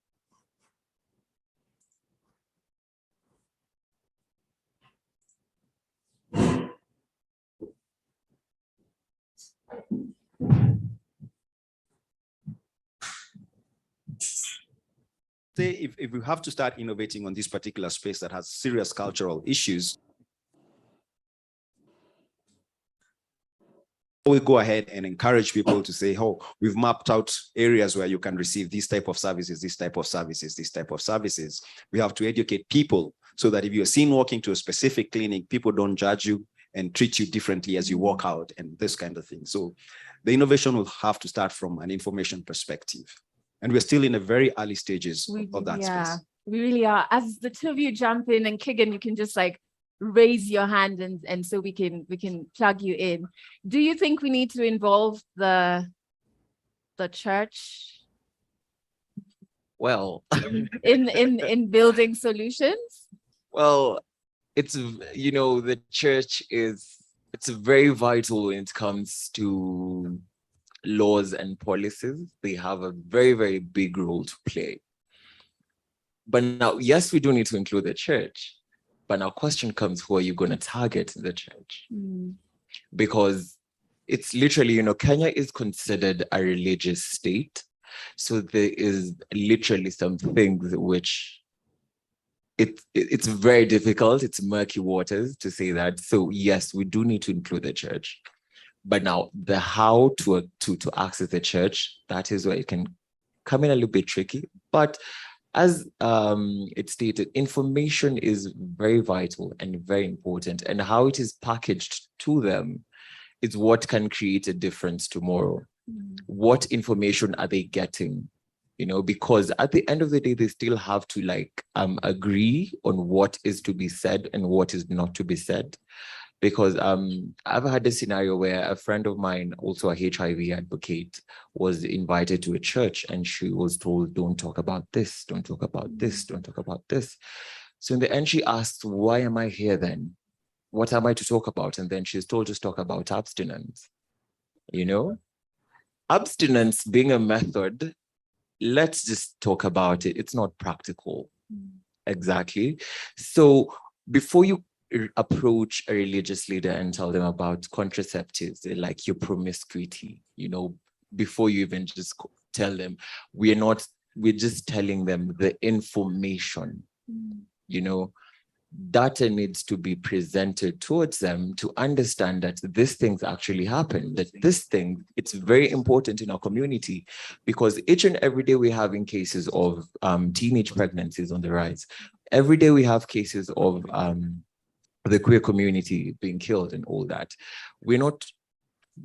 All we just say is we can include them, but now we need to give them the right information, the right channel to go about it. Then we can be one step ahead towards bringing them on board. Yeah. Before you jump in, Daktari, I'm just going to ask a request from my village mates, because we're streaming this live, and so your wonderful secrets that we can hear are going to be streamed out as well. So you need to keep your levels really low. Otherwise we'll disrupt those who are joining us online from hearing. So kindly, I just request before we continue, could we just kindly keep our voices low? Thanks, Giuliani. He's the backbencher prefect. Thank you for helping. So you were going to chime in, Daktari, and I want you to also talk about, if you could touch on abortions, because I think even when we talk about privilege and access to certain services, even in the privileged areas, it's hard to have that conversation. I would consider myself having certain privileges. There are corners of my family I can't bring up the word abortion in. And even if I was in a position where I had to procure one, I would still do it in harsh tones. The only difference is I would have access through privilege to get a safe abortion. You know what I mean? So there's still an issue of how do we get women and men as well speaking about issues around sexual reproductive health, and what has worked for you in your practice? So I would generally be the kind of person who's referred to as a disruptor of the norm. And that's been my existence so far, because it boggles my mind that we can exist as human beings with basic needs that we don't want to talk about, that we refuse to address directly. I've been discussed in those WhatsApp groups several times. But my thing and my experience so far has been, we can sit round tables and try and plan and try and discuss how to bring the information, how do we like sugarcoat it for the churches, for the schools, start having the conversations. It's that simple. If you can create a platform, because that's what I did, I got fed up because I deal with the people who come in after the unsafe abortions. I have to literally tell a family that their daughter died procuring an unsafe abortion and watch them judge her and go, what's wrong with us? It just comes down to basic humanity, basically. These topics get me really emotional. So start having the conversations. Let's stop being shy. Let's, like you were saying, it's ask a question. Don't be uncomfortable. It makes me uncomfortable to have this conversation with so-and-so. But if I just sit down with them quietly in a corner, can I just ask a question? And you as a parent, you as a teacher, you as the older person in the room, if I don't have the answers, don't shut the conversation down. Educate yourself. I believe if several of us start to put out the necessary information in accessible ways. And right now, that's the internet. After a while, because everybody Googles, as doctors, we keep telling you, stop Googling. WebMD. Please, leave WebMD. But then I started to think about it the other way. How about we put out so much of the clear information, the accurate information, that when you Google, that's what you'll find. So that you stop being misled, so that we stop getting the wrong information. I feel like if, and like you said, your mom is religious, mine is too, but I feel like if my mom Googled sexuality and looked up the stats in Kenya now and tried to understand the word and tried to understand the meaning, she would be in deep shock and she'd go straight back to the pulpit and speak against speaking about sexuality. And that's just the reality. How about we disrupt that, change the narrative, so that if Claire is putting out accurate information, somebody else is doing the same, somebody else is doing the same. After a while, there'll be so much of that positive information to source from that I wouldn't be afraid if my child was on the internet, because I know they're finding accurate information. And that's where I think innovation will come in, that we stop being so shy about the conversations. We speak in harsh tones in real life, get on a platform and start talking, ask the questions, get professionals on board. For us in medicine, I feel like ours needs to start from the training level, because like you said, there's a lot of stigma when you come in to a health facility and you'll meet somebody who has their own religious cultural beliefs, and the tendency is to push them onto the patient. But if we start to train, because it's interesting to me, because of the training we have, I don't project in anything else when it comes to your health. If you came in with any other issue, a broken leg, I'm not going to sit there and judge your broken leg. I'll be like, okay, let's fix the leg. But if you come in and ask me about your sexuality and something, you have an STI, you have come in to get contraceptives, because it's that basic.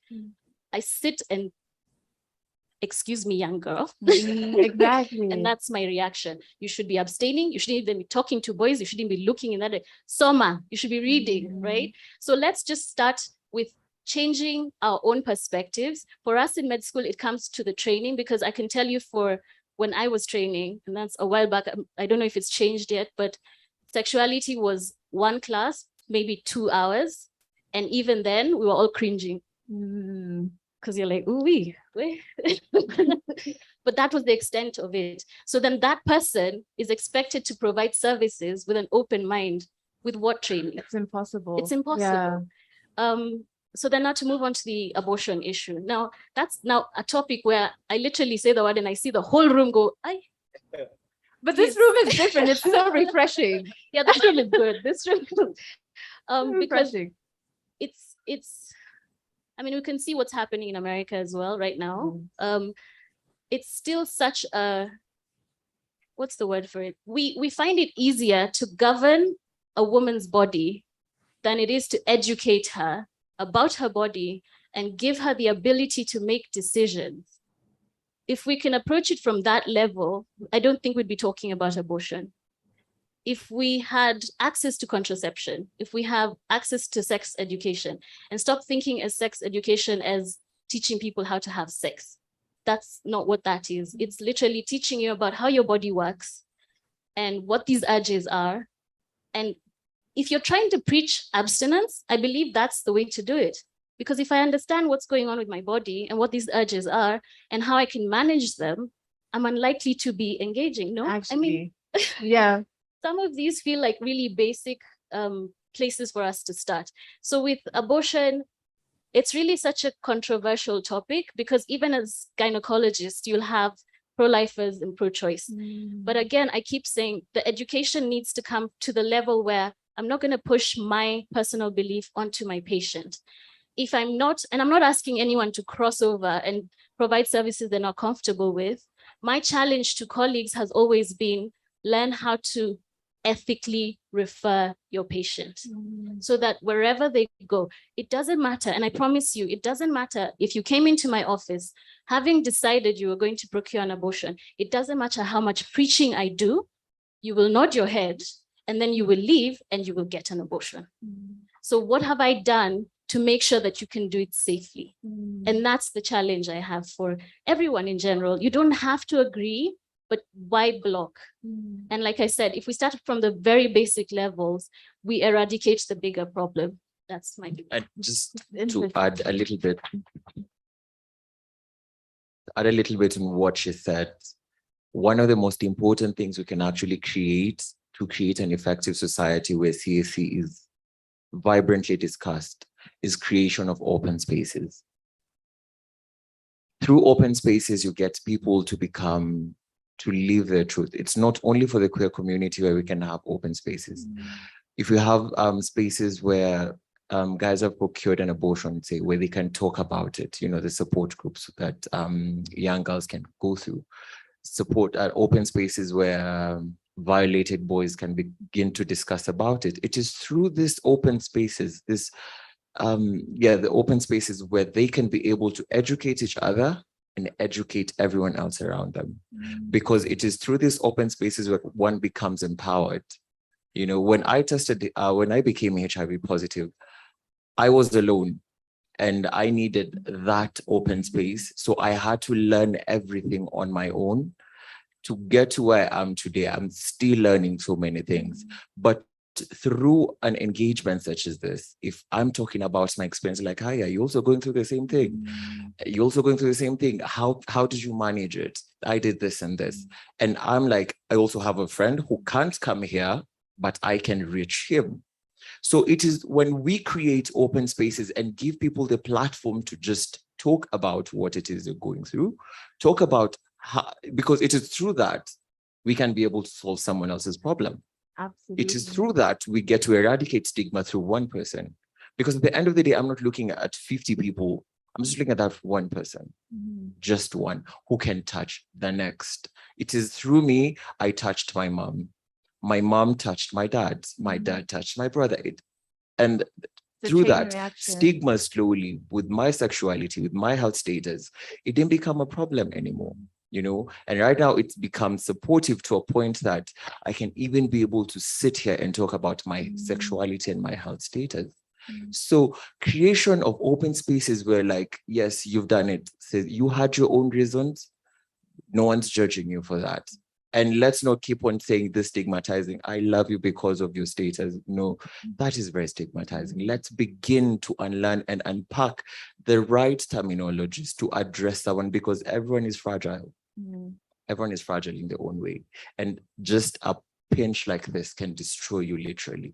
Let's not do that. Let's create the open spaces to create room for growth, to create room for openness, and to create room for wellness. That is so apt and so real. And I do believe one arc of the IDEA initiative is community. And that really could be tapping into, okay, how do we make safe spaces and break it down? I don't know, I'm innovating on the go here, so I'm kidding. Before, I want Eric to, if there are any questions, you can pick those up from our live as we get our closing remarks from our panelists. I actually just have one question for all of you to answer, which is, what does success for the IDEA initiative in Africa look like for you? What does success look like? And maybe Keegan, you can start answering, and Eric, you can let me know if we have any questions coming in on the live chat. All right, Okay. thank you very much. Keegan will just give us a second. Let's take this question.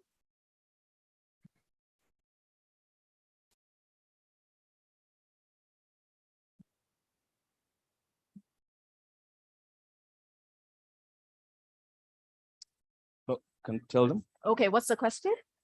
Tell them. Sorry? Tell them to ask. Oh, okay. Okay, fine. So Keegan, we can go to your answer. What does success look like when it comes to the IDEA initiative in Africa? Sorry. I think for me, I'd say that success for me, just even going by the terminology, the name of the program itself, it's really about doing business unusually. And we've been talking about a lot of issues that we've had here today, issues of teenage pregnancies, maternal mortalities, unintended pregnancies generally among women of reproductive age, issues of unsafe abortion. All these things really have been, what we've been conversing about for a long time. I think basically, and I like the fact that we really have NILAB on board, driving this process. It's really about being able to catalyze new innovations, bringing out new thinking. And the talent in this region is really amazing. It's really going to be very good to be able to really tap into the potential of young people, leveraging their innovative capabilities, to be able to really bring out things that are, really going to help us in terms of leapfrogging some of the poor indicators that we've had, trying to change the tide. We really have to do things differently. Going by the conversations that we've been able to hear here from today, from the different colleagues, from the healthcare system itself, being able to make it responsive to the needs, particularly of the young people, because we are looking at a very young population in the continent.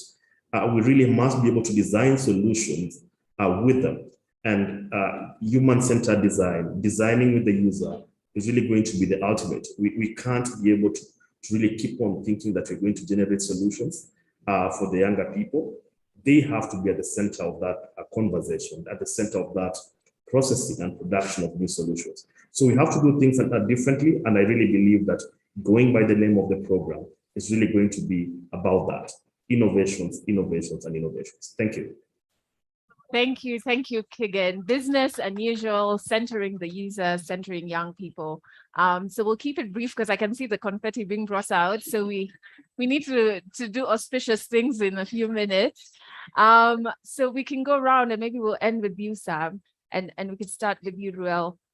Success of Idea Initiative Africa, what does that look like? One word: empowerment. Mm-hmm.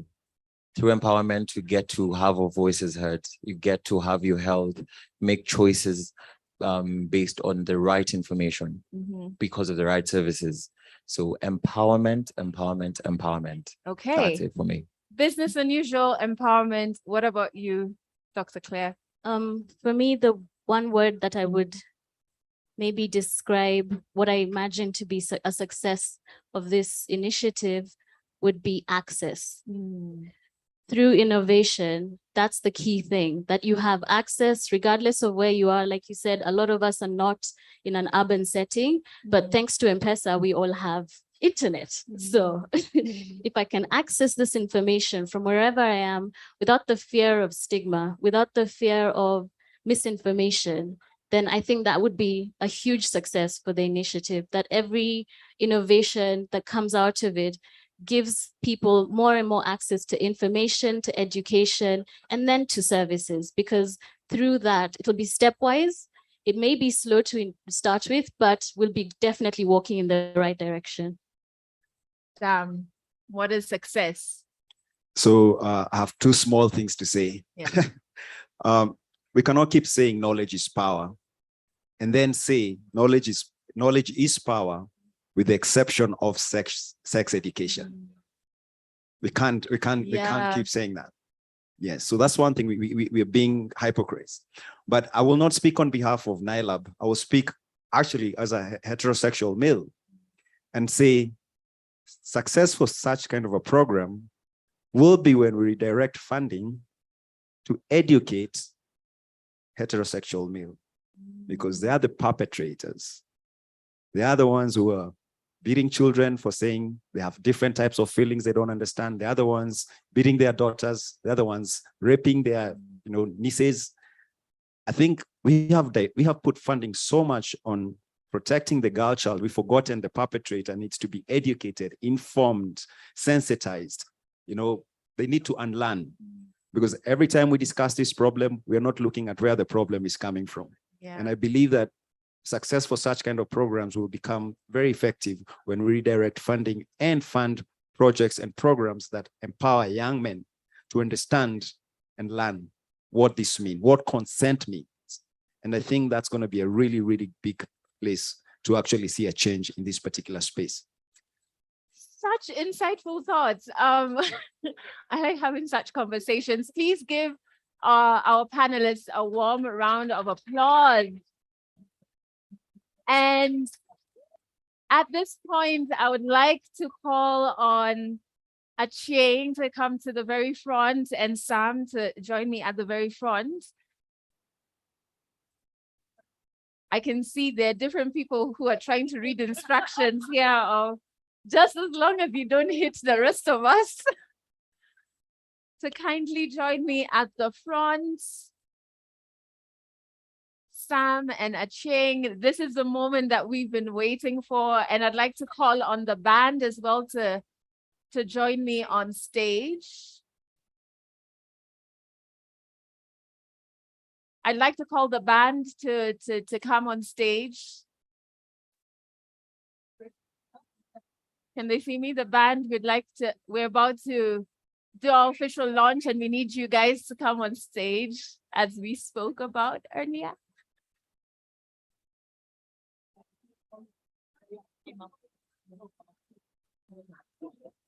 Take cover wherever you are, because the conversations I'm hearing here of where should I aim, where should okay. I'm very scared. I'm hearing take cover here. Actually, I could come on the other side. Yeah. Wait, you're just aiming. Yeah. So we're waiting for our bands.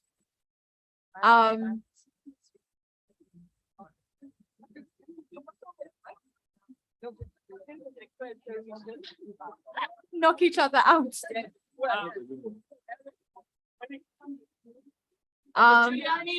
We'd have Giuliani on stage, Eric Wainaina.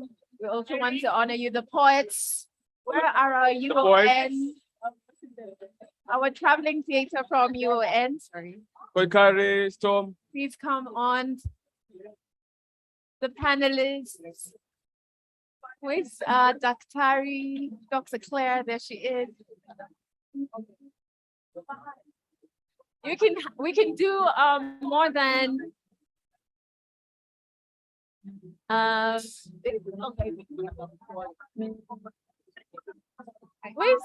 someone else was called Eric? Everyone here. Kindly join us on stage. Oh, we can move in a bit closer. Okay, wait, before you guys start, I'll be the conductor, okay? All right, those of you armed. We're going to do a countdown. Please don't hit anyone's head. Okay, okay. I'm going to count down from 5, Sawa. Okay, and then the audience. You've been told what pages to tag as your recordings in there, and you make as much noise as you want. Okay? Are we ready? We're ready. Should I wait for the band? Are we good? We're good. Hiya. 5. Oh, I forgot to tell you what we're doing. This is the part where we officially launch Idea Initiative Africa. Okay? That's why we have all these auspicious things. Hiya.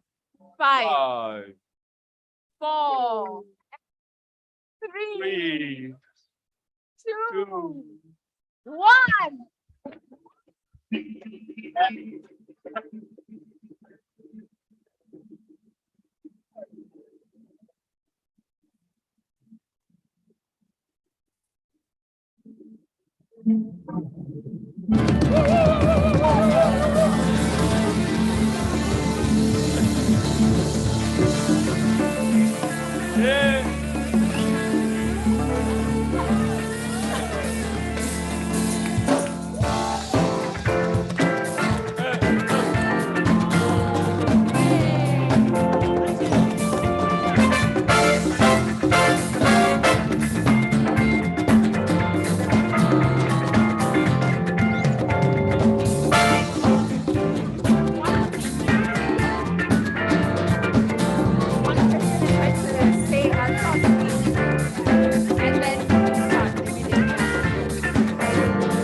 on, Adele.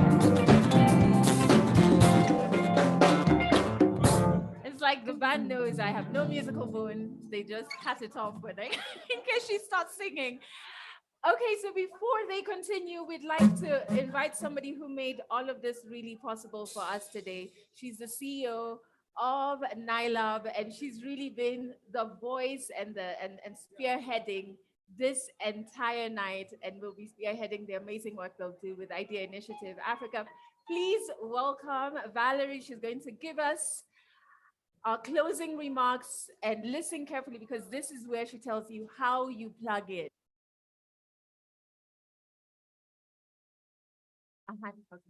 Let me get it for you.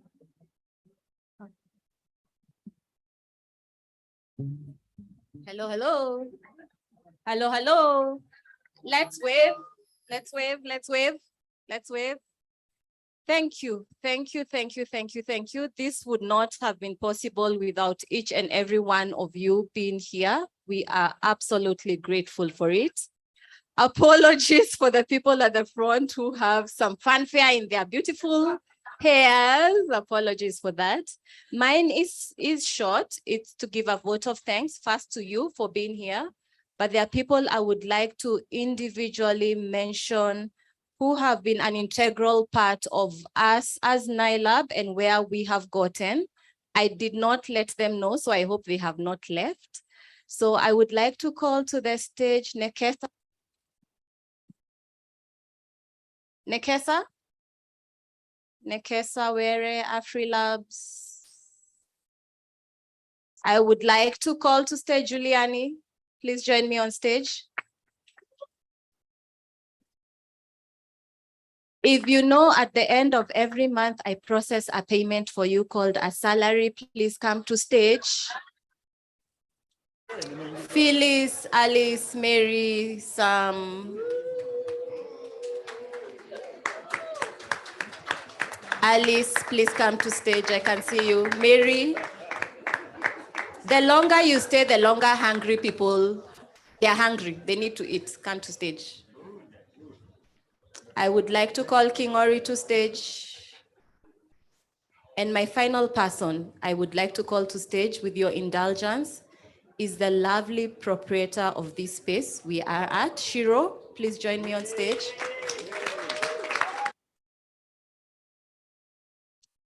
Meshach, are you around? Sandy? Meshach, Alois? Okay. So I am going to put them in the hot seat and we are going to play a little game because we are innovative as NILAB, right? We keep saying we are innovative, right? So we must have people who think on their feet, right? So I have a short game for them and it's called What I Wish I Knew. Okay? So what I wish I knew about SRHR when I was growing up. Yeah? I will start. You lead from there. Yeah? What I wish I knew about SRHR when I was growing up is that my period was not a bad thing. Yeah?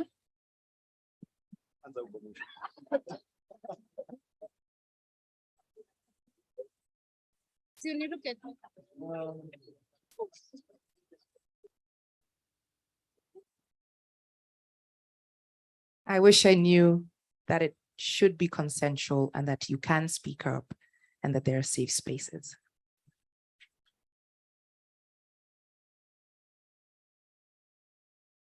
I'm still thinking of something appropriate. I wish I knew, I wish I had access to information around protection, around everything, sexual health. Yeah, that's what I wish I knew. This is a proper ambush, man. I wish I knew what the statement "I missed my period" would mean. And that's on a lighter note, but I wish I knew how supportive as men we need to be to our ladies, especially normalizing things around sexual health.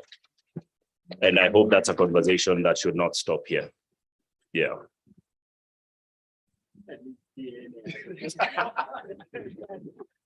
Wow. Okay. Hi, everyone. This is a tricky one. Okay, so what I wish I knew, is about my body and shame. Like when you're growing up as a young girl and your body is changing, like there's a lot of shame around that. Like people laugh at you. Like I wish I knew it was okay. Like what was happening to my body at the time was okay. And it just meant I'm getting to the next stage. So yes. Hello, everyone. What I wish I knew is that the birds and the bees is just that. And that is unrelated to everything else. Everything else is everything else. The birds and the bees is just 0.0% of what I needed to learn. Ni aje? Nimeshinda.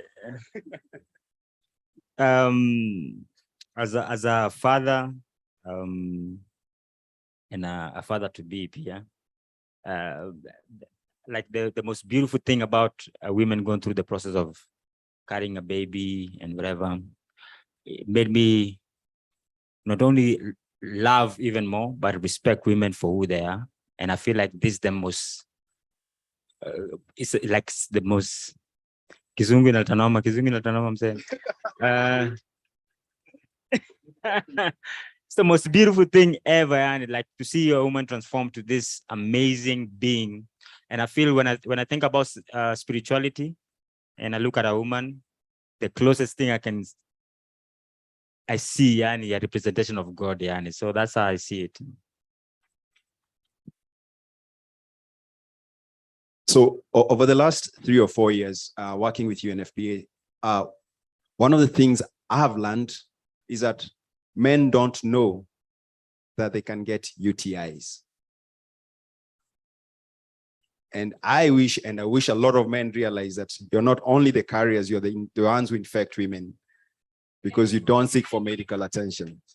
So I hope and I wish more men realize that you can have a UTI. Thank you. You can have a seat. Right there are 10 innovative ideas. We can come up with 10 businesses across that, yeah? So I want to ask Shiro to come a bit closer to me because I don't want anyone to miss seeing her face in case you need to talk to her about this beautiful space that she has curated and created for us to be able to have such conversations. She loves Africa. She is a child of Africa, and she calls this the Nyungu, because a Nyungu is where you put in all the ingredients and are not afraid to have these conversations. I would like to ask us to have a loud round of applause for Shiro. Thank you. So I was very intentional with calling those people on stage because our background as NILAB is very diverse, yeah? We are tech, we are finance, we are artists, we are cross-border. We work with people across. The reason I specifically asked Giuliani to come on stage, and he's busy giving stories, is because most people might not realize this, but Giuliani is part of our board at NILAB. He has been very instrumental in getting us to where we are. And we are grateful for teaching us to enter this advocacy space and have such conversations, okay? Now, there are some special people I would like to appreciate. I would like to appreciate Swift Graffiti. He is the one who did the special graffiti that's right there. Beautiful, beautiful. If the ones who came early, I'm sure you saw him do it from scratch. It was amazing. I would like to say thank you to our partner who's joining us online, Keegan from UNFPA. We started this journey because of you. You are the one who made us bold enough to enter into this space, and we say thank you. There are a special group of people. I promise I won't give anyone an assignment. I just need you to come on stage and receive a special token of appreciation from us. Dr. Claire, would like to say thank you to you. And I'm going to do this first because after this, then we can eat all the yummy food that we've been smelling, yeah? So Dr. Claire, Frida from Rank, Frida, I'll ask Alice to assist me in dishing out. No more confetti, I promise.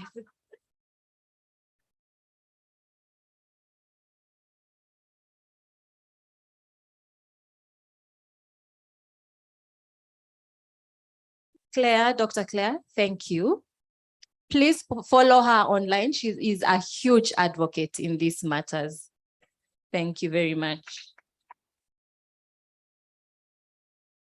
Terry Gashier. Oh, sorry.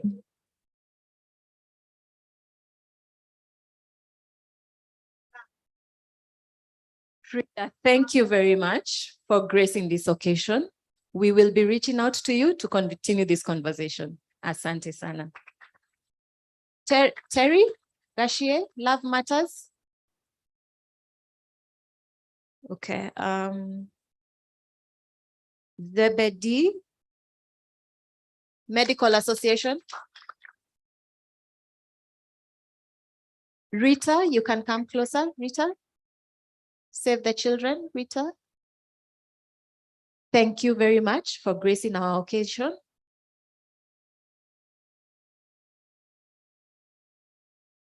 Has Rita left? Okay. Ida.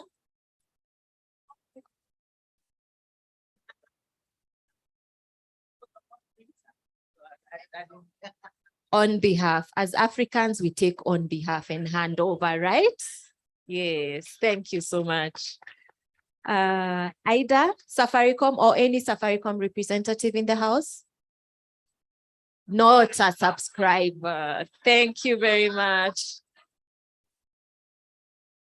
KMA, Kenya Medical Association.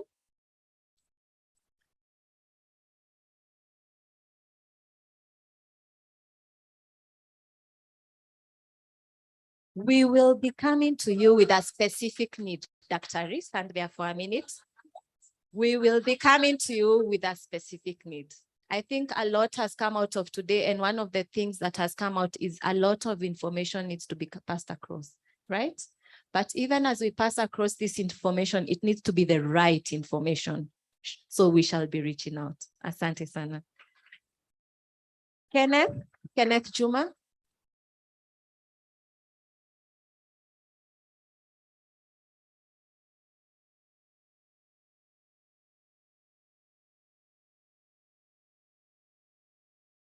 Thank you, Kenneth, for gracing us with your presence. Maureen, IPPF. Mercy Simiu.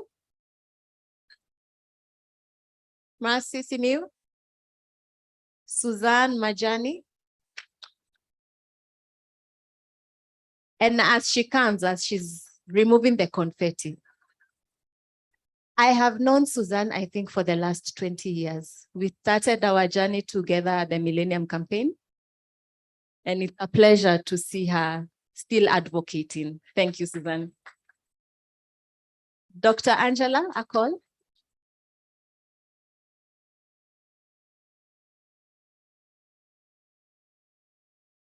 Thank you, thank you, thank you. Evelyn Opondo.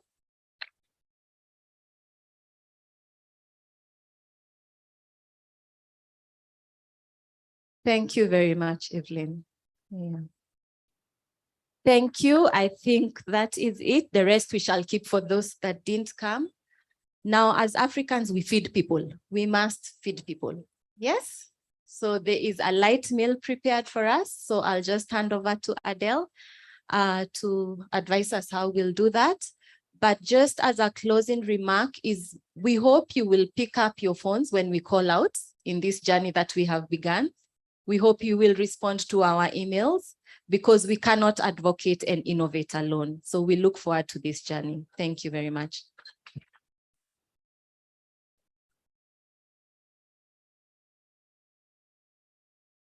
Not because I just project, but I think what would make sense is if we go table by table, and then the tables that are waiting, we're not just going to leave you there.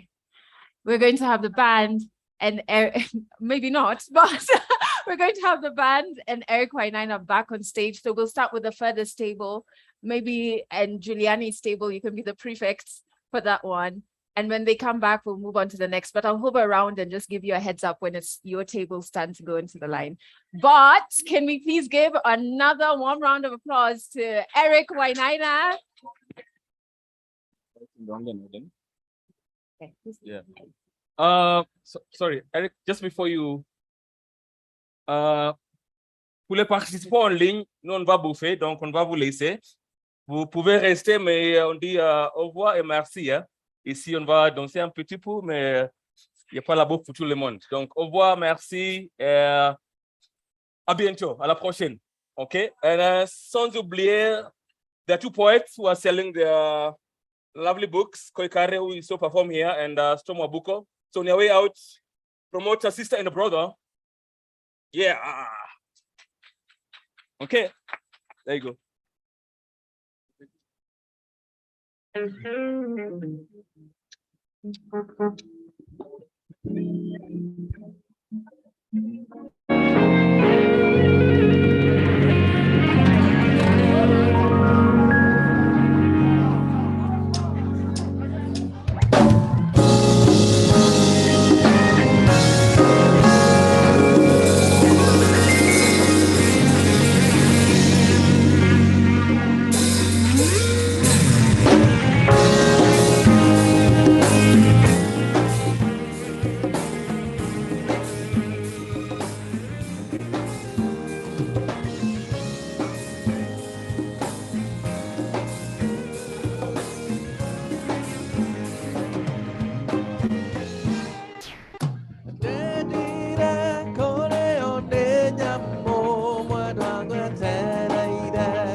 Retware aku,